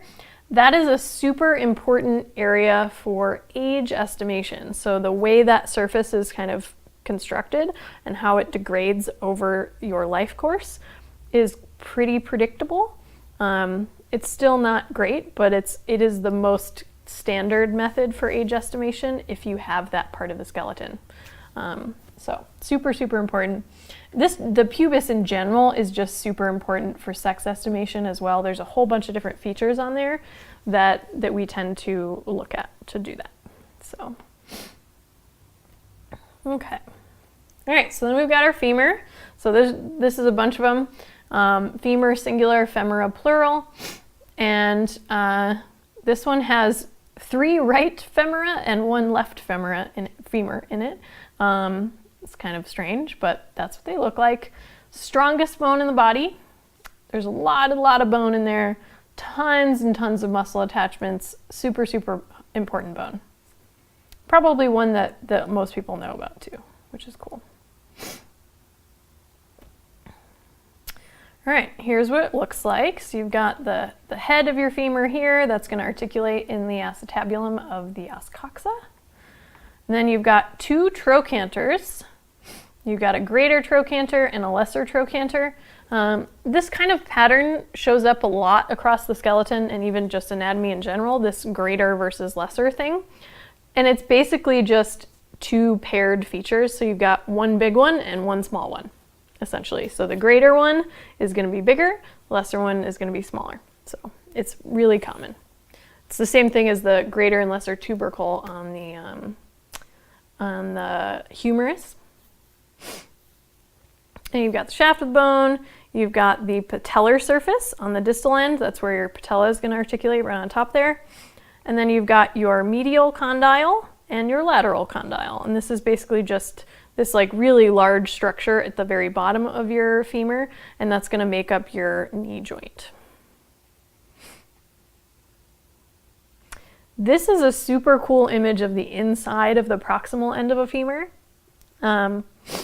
You can see this is like maybe the best example of the 2 different types of bone that we have. So you've got cortical bone, which is this part here. That's sort of the outer part of a bone that makes up like the hardest part of the bone, the structure there. And then you've got inside, and this really only shows up inside of like, it'll be inside of carpals and stuff, like really small, dense bones, but it's also going to be found in the proximal and distal ends of your long bones. So your humerus, your femur, your radius, ulna, all those are long bones. And you see this on the inside of them.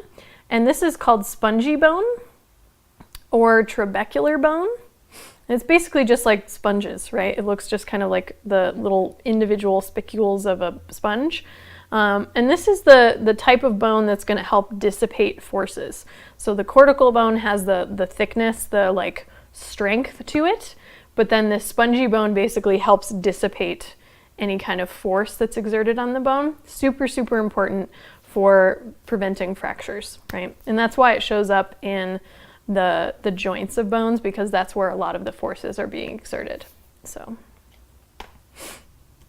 then here's another fracture image. This is a crazy fracture. It's a whole bunch of different ones. There's like a zillion different fragments in here, and then you can see how they repaired it. They put a bar in and some screws. It's pretty crazy, but that's just kind of a cool thing. So yeah, I was right. That would hurt so much. Woo! But you can also see the acetabulum here. This is that part. Here's the ilium. This is what's called the greater sciatic notch, which is part of it's kind of ilium and ischium, kind of. And that's a sex estimation thing too. So, but yeah, that would suck so much to have this. And then you have to have this crazy thing in there. But from a forensic anthropology standpoint, this would be very helpful because these appliances in here would likely have some sort of serial number on them. So if we found that in an unknown individual, we could maybe use it to identify them. So that's cool.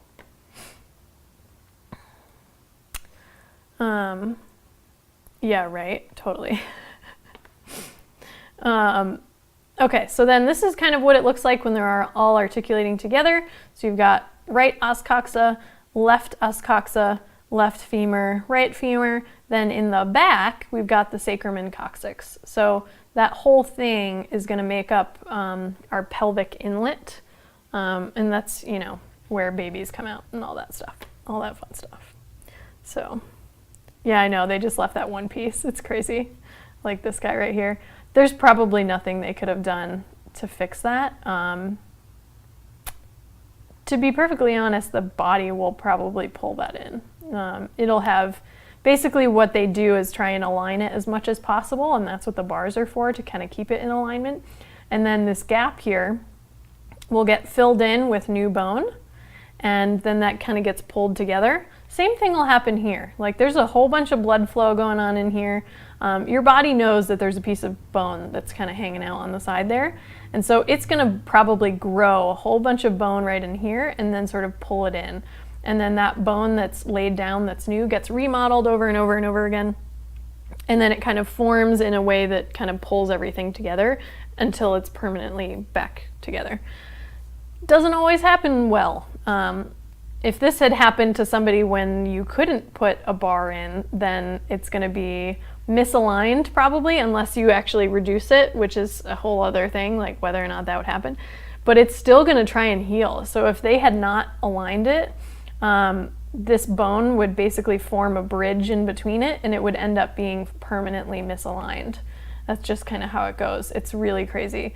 Dude, bodies are amazing and gross is like maybe the most important thing you can learn about anatomy. It's so cool. Bodies do crazy shit. It's often really disgusting, but it's also really freaking cool. So yeah, all right, so that's all of them together. Then we have our patella. It's not super exciting. Maybe the coolest thing about your patella is that you can wiggle it back and forth. You can, like, if you have your leg out, you can wiggle it back and forth, but you can't have your muscles engaged. You can only do it if it's relaxed. So I can't really do it right now, but you can do that. Yeah, it's not super exciting. That's pretty much it. That's your kneecap. Yeah, it grosses me out for sure. It's very strange. All right, then we've got our tibia, and this is going to be the medial bone in the two paired bones in your lower leg. This is your shin, so like when you feel your shin, you are actually feeling this anterior ridge here of the tibia.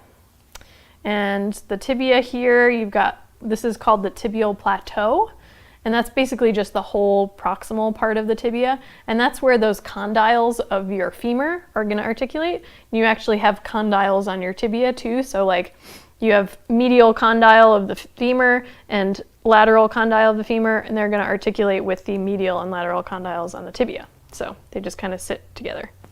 So, ooh, actually, yeah, so one of my dogs, Lily, who's over here sleeping in front of me, one of her back patellae is a little bit looser, so it kind of wiggles a little. I just remember my vet telling me at one point to like get her as much exercise as possible to kind of strengthen that a little bit so that it keeps it from coming out.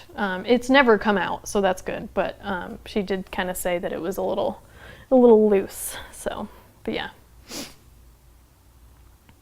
Then another thing here is you have your medial malleolus. So this is that malleolus term. It only shows up in a couple spots on the tibia and the fibula. And it is the inside bump of your ankle. So let's see, on Javier here. The ankle, let's say the ankle here is like maybe one of the worst parts of this thing. It is really not anatomically correct, but so you've got this bump here. It's kind of the medial malleolus, kind of, but yeah, so that's the inside bump of your ankle. Ooh, you're falling over. You're falling over, Javi. There we go. Oh no. Okay, I'm gonna leave him. So that's your tibia. Then we've got the fibula, and that's the lateral bone on the outside of your lower leg.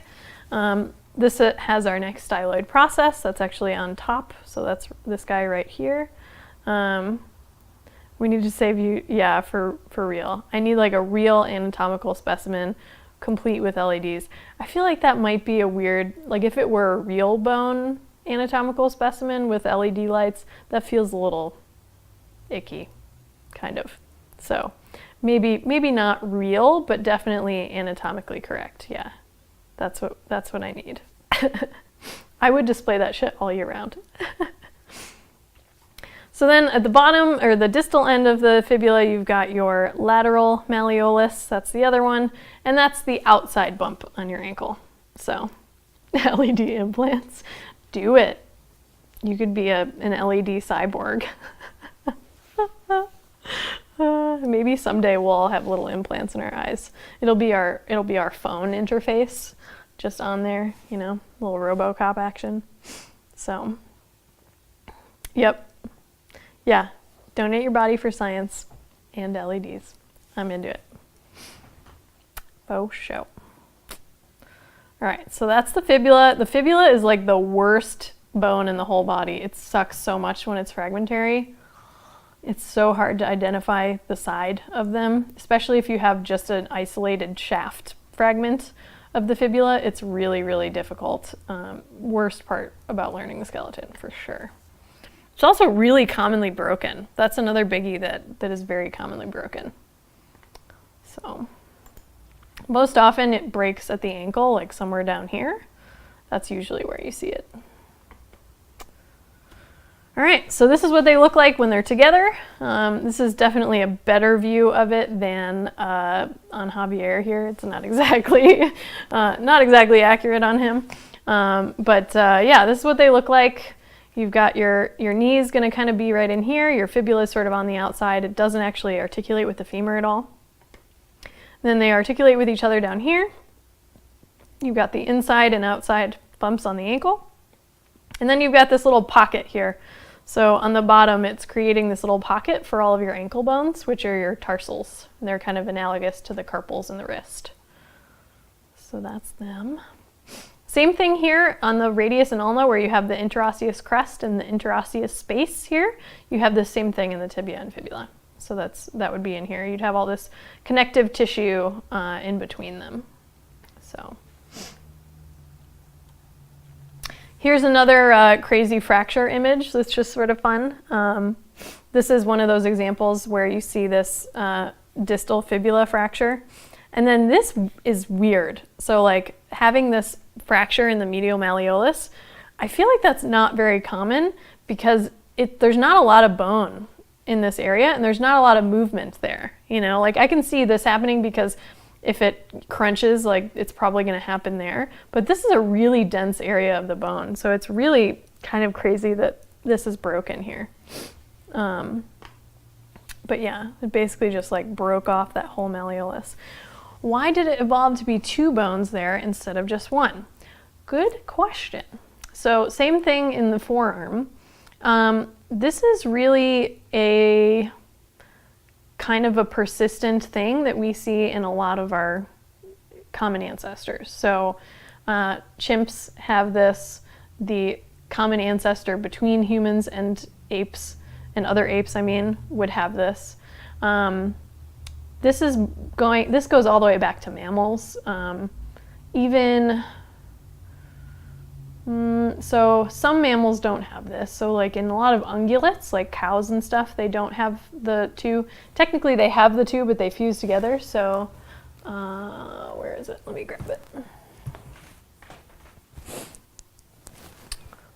Oh, oops. Okay. So this is the radius and ulna of a cow. And there are separate bones here. You can see them. So this is the radius here in front, and then this is the ulna in the back. And there's a separation here, but they are fused together. It is one single bone. So this is kind of their own thing that happened. Like the common ancestor between a cow and a human probably would have had two separate elements, and then they either fuse together or they don't. We don't necessarily know where this originates yet. At least I don't necessarily know, but it's going way, way, way, way back.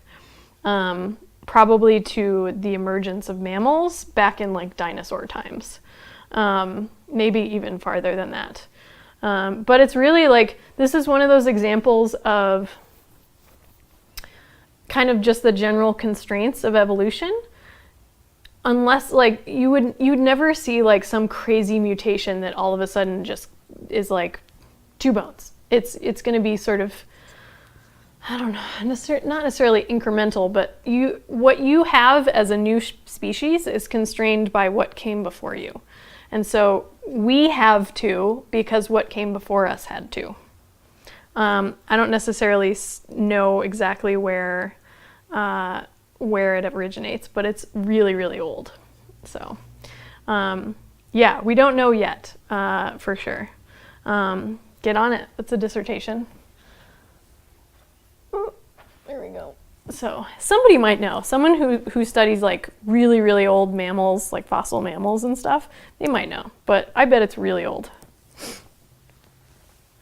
Okay. And the same thing with the lower limb. In deer and stuff, this is something I mentioned on the lecture about figuring out whether or not you're looking at human bone versus something else. They have different ones. So they've got metapodials, which is essentially analogous to the two, but they only have one. So like that could be something that they share with a common ancestor with us, or that could be something that evolved along their lineage. So, but that would be a pretty long process. So. All right, so then we've got tarsals, and these are analogous to the carpals that are in the wrist, but we have only 7 tarsals instead of 8 of them. And 2 of them are going to make up your ankle, and that's these guys right here. These are the biggies. So first of all, the one that is the heel part of your foot is the calcaneus, and that's this guy. So that's this big guy right here. And then your tibia is going to articulate right on top of this one, which is the talus. This is a fun one. I like the talus quite a bit. And they sort of articulate on each other, and that's going to create the back of your foot. And then you've got 5 more that sort of fit together in the middle here. And this is before the arch of your foot. It's still kind of ankle, but it's starting to move into the flat part of your foot. Okay. Oh, cool. You got a bone spur. That's awesome. I mean, maybe not so awesome because they're probably pretty painful, but it's cool from like an anatomical sense. All right, so then you have your metatarsals, and these are kind of the same thing where it's analogous to the metacarpals in the hand. And this is what's going to make up the arch of your foot, much like the palm of your hand. So these are the same kind of deal. So there's 5 of these again. These each have their own different look to them, and one of them is going to have our last styloid process in the body, and that's your 5th one on the outside, like pinky toe side of your foot. And that is right here. That's our last styloid process right there. So, and then guess what? We've got more phalanges. So same kind of pattern in the foot phalanges as with the hand phalanges. You've got 3 different ones. You've got 5 of the proximal ones, 4 of the middle ones, and 5 again of the distal ones. So your big toe is only going to have 2 segments as opposed to 3. So, oh cool. So that's good that you don't feel it necessarily, but plantar fasciitis sucks. I actually just watched the most recent episode of Shark Tank this morning, and there's a 17-year-old kid who pitched this product that he made called the Soul Mender. And it's basically this like rotating piece of metal that you can chill. And it's in a little base, so you set it on the ground and you can just roll the bottom of your foot on top of it, and it's supposed to help with plantar fasciitis. So he did not get a deal on Shark Tank, which is kind of sad, but you can buy the product. I'm guessing it's probably still available, so maybe it would help with your plantar fasciitis. So, oh dang. Wow. That's crazy. I've heard that it's really bad when you like flex your foot. Like if you're laying down at night and your foot's just sort of flexed upward. Is that true? Does it get worse like that way? I've heard that like it's particularly bad when people are trying to sleep. That must suck. Ooh, nose is running. Hey Black Robe, what's up, dude? How's it going? We're just wrapping up the skeleton here. But yeah, so same phalanges pattern in the foot as with the hand. But one fun fact about the foot phalanges is that it's really common to have the middle and distal phalanges in a given toe actually fuse together. So like you can see these guys here, how there's these individual segments. It usually happens in the 4th and 5th toe. And I have one of those. So my right foot, my bottom of my foot's all dirty. I'm sorry, guys. But yeah, so my 4th toe on my right foot, not on my left foot, they are fused together. And I always suspected that this was true. I can't show my feet on Twitch. Did I just break the terms of service? Oh no. But yeah, my 4th toe, I always suspected it because it will only bend in one joint. And then we had access to an x-ray machine in my master's program. So is it really a thing? No, that's not a thing. No freaking way. Are you pulling my leg or my foot, so to speak? Seriously? What? That's crazy. What possible motivation could they have for that? That's ridiculous. Okay, so I'm not going to show my feet again. I guess, I mean, in some cultures, showing somebody the bottom of your foot is like not cool. So it was a big thing a while back. What? What the fuck? That's so weird. I'm gonna look this up later. But But yeah, so 2 of them are, oh yeah, holy shit. Okay, so maybe it's just like a trolling, like anti-trolling thing maybe. Oh my gosh. Yeah, I remember hearing about banning men being topless. I definitely heard about that. Holy shit, guys. Oh, I see. Okay. So I don't want to just necessarily create some foot porn by accident, is basically what it is. Okay. So not going to show my foot again. How about that? All right. So yeah, so my 4th toe, the middle and the distal phalanges are actually fused, and it's like, it basically restricts the motion at that joint. I just can't do it. But on the other side, there's much more motion in my toe. So it is not fused. So that's so weird. I can't believe that that's a thing. Well, it was only for a second. So hopefully no one got their jollies off in that moment. But yeah, so you guys should check your toes because you might have some fused ones. It's pretty common. So yeah, I can run okay. I actually have I had a previous ankle injury in my left foot that basically makes it so I can't really run. But the toe thing never hindered the running. So it's in a far enough toe out to the side that, like, if it was in the big toe, I could imagine it would be really hard to run. But because it's in my 4th toe, it doesn't really restrict motion very much.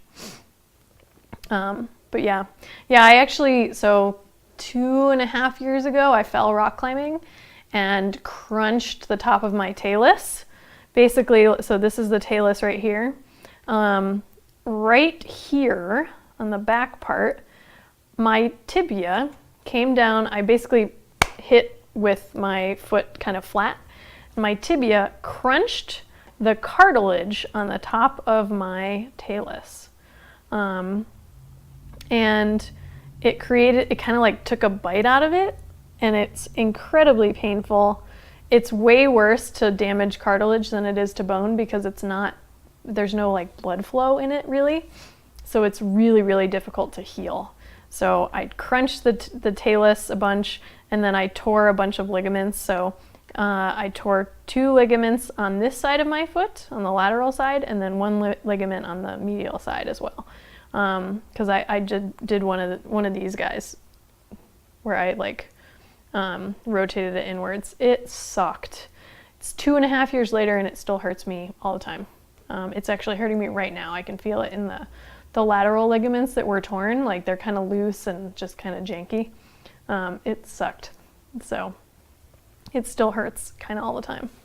But yeah, I actually have an image of my MRI that I had done of it, and it's ridiculous. So I'll get that at some point. I don't think I have it on this computer. Actually, no, I know I don't have it on this computer, but I'll get that and show it to you guys at some point. Does it hurt more when I talk about it? It's like, I'm listening. No, it hurts when I use it a lot. So like, it's functional. I can go hiking for several miles and stuff, but afterwards it's a little angry, for sure. So yeah, I know. Can I show a foot MRI? I don't know. Somebody might be really into that. So who knows? Maybe there's an MRI fetish out there. But yeah, so that sucked. It was not fun, but I'm just glad I can walk fine. Like, I do just fine. It's not a big deal. It just kind of hurts a lot. It also creaks. It cracks all the time, so that sucks. But yeah, but it's fine. I get by. So in the beginning, it was really hard. I was in a boot for a long time and crutches before that, and even long after I could really walk, it was still really, really painful all the time. So it kind of sucked. It would have actually been better off if I had broken the bone as opposed to breaking the cartilage and tearing the ligaments. It's just like, soft tissue damage is just terrible. Bones heal really well. That's why they're cool. So Javier agrees. He gives it a 5 out of 5. Anyway, all right. Well, that's it for the skeleton, guys. I know that's a lot. There's a lot of bones. It's a lot of information. So I knew this was going to end up being a pretty long stream, but I hope you guys learned some stuff. There's tons and tons of resources out there for learning the skeleton. Like I mentioned, you have those anatomy coloring books, which are just super cool. We definitely should do some coloring streams or something. I'll get like a sweet anatomy coloring book and we can color together. That sounds pretty fun, actually. Yeah, it's just like extra reinforcement. There's apps. You can get apps where you have to identify bones, and like you just kind of learn to recognize this, like the specific shape of each bone, and like you'll know it like that and be like, oh, that's a radius. Oh, that's a proximal radius, or whatever it is. So, but yeah, there's tons of resources out there. So like if you really want to learn each individual bone by name and stuff like that, it's not that bad. It really isn't that bad. So pulled a tendon. Ooh, yikes. Oh yeah, where you're kind of like this.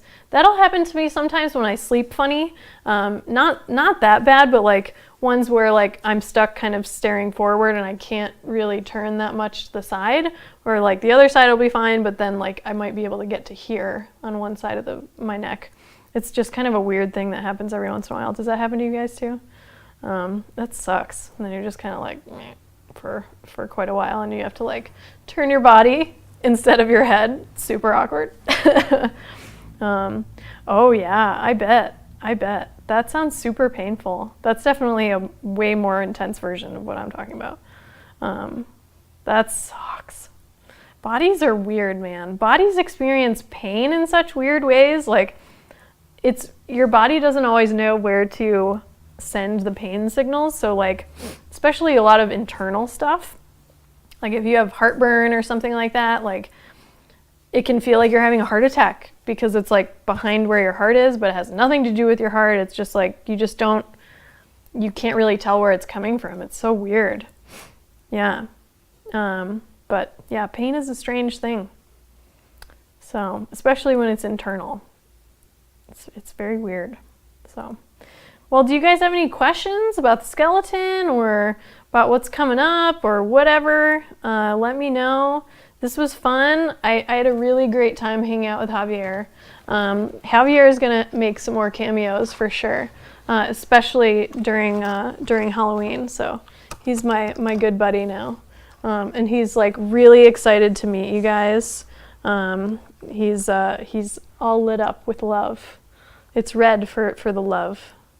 You also feel itches in places that I don't think they're actually occurring. For sure. We were talking about this last Friday, how like you can touch the inside of your belly button and like kind of feel it where like in your urethra. It's really strange. Bodies are fucking weird, man. But we're pretty psyched to hang out with you guys. We're gonna give some light up love for we're gonna get a light up for Feckless Pool and the follow, and a light up for Reloads and the $15 donation, and Hostile Hero for the subscribe here. Light ups for loves for you guys. Thank you so much for hanging out. If someone gave you a box of bones, how fast could you lay them out? Ooh, good question. Like in full anatomical position. If I were trying to do it like really, really fast. So the tough thing would be the ribs and the verts, because you've got to put them in the right order. So I would estimate that I can probably seriate ribs, I don't know, 4 minutes. Probably less in the verts. That's a little quicker. So maybe like 2-3 minutes in verts. So let's just say 10 minutes for those. And then the rest, it's just placing them. So I don't know, maybe 15 minutes. I would say probably 15 minutes. Oh yeah, let's do it, man. Let's, the Amazing Bones race. I need a box of bones. I need to figure out a way to do it. But like, you have to have all 206, right? And I wouldn't necessarily want to do this with real ones because that's not cool. But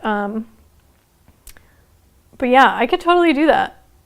That'd be super fun, actually. We could do that and do the anatomy coloring book together. So that'd be pretty fun.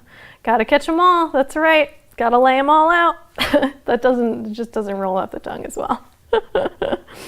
But yeah, you gotta have all 206. It's like you need a full bone dex instead of a Pokedex. But yeah, I need to find a way to do that. That'd be super, super fun. Yeah, gotta lay them all. That just doesn't work. I said lay them all out, which that's probably still bad. I don't know, but anyway, yeah, not cool. But yeah, I gotta figure out a way to do this. Maybe I'll do some digging on the internet and see if we can have the Amazing Bones race. It'd be super fun. So I want to know. I would estimate probably about 15 minutes, but it might be faster. Like if I'm on the clock and I'm like really pushing it, I might be able to do it faster. It's been a while since I've had to do that. I mean, whenever we would have a case and we'd have to lay it out, because we would do that for the like inventory portion of the case where we're trying to document what's present, what parts are broken, like document everything. We'd lay them out in anatomical position and then take a big top-down photo of everything so you have the whole overview of everything. And that would take a long time because we're trying to like make it look nice and document as we go and stuff like that. So that would take longer, but if I'm like racing, that might be, I don't know, yeah, maybe I could do it in 10 minutes. It seems like kind of a long time, but when you've got 206 bones, I bet I could go faster. I don't know. We got to test this out. I got to find out. I got to know this number. Good question. But yeah, cool. I'm hungry, guys. It's lunchtime. I'm going to go get some food. Me and Javi are going to go have a lunch date. So we'll go get some lunch food. What do you want to eat, Javi? I don't know. No sé. Yeah, oh, I need Turkish food. I'm going to go get some Turkish food. Tacos. I'm always down for tacos, for sure. So, all right. Well, thank you guys for hanging out. I hope you enjoyed hanging out with me and Javi and learning some bones today. So, but yeah. So next Monday, I will be off for this one because we'll still be out at TwitchCon. So we will not have a Forensic Anthropology stream next Monday, but I'll be back the following week, and then we get to start doing recovery stuff. So we'll talk about excavation and all of that fun stuff. That's going to be a good one. So definitely come hang out again. I'd love to see you guys. Thank you guys so much. I'm glad you guys are enjoying this. I get to just talk about the shit that I do on a daily basis, which is really cool. So that's pretty exciting for me, and I'm glad you guys are enjoying it. So, but yeah, so say bye, Javi. Bye-bye. Have a good day, guys. We'll talk to you guys soon, and I'll see you guys hopefully at the end of the week at TwitchCon. Woo! All right. Thank you guys so much. I'll talk to you soon. Bye-bye.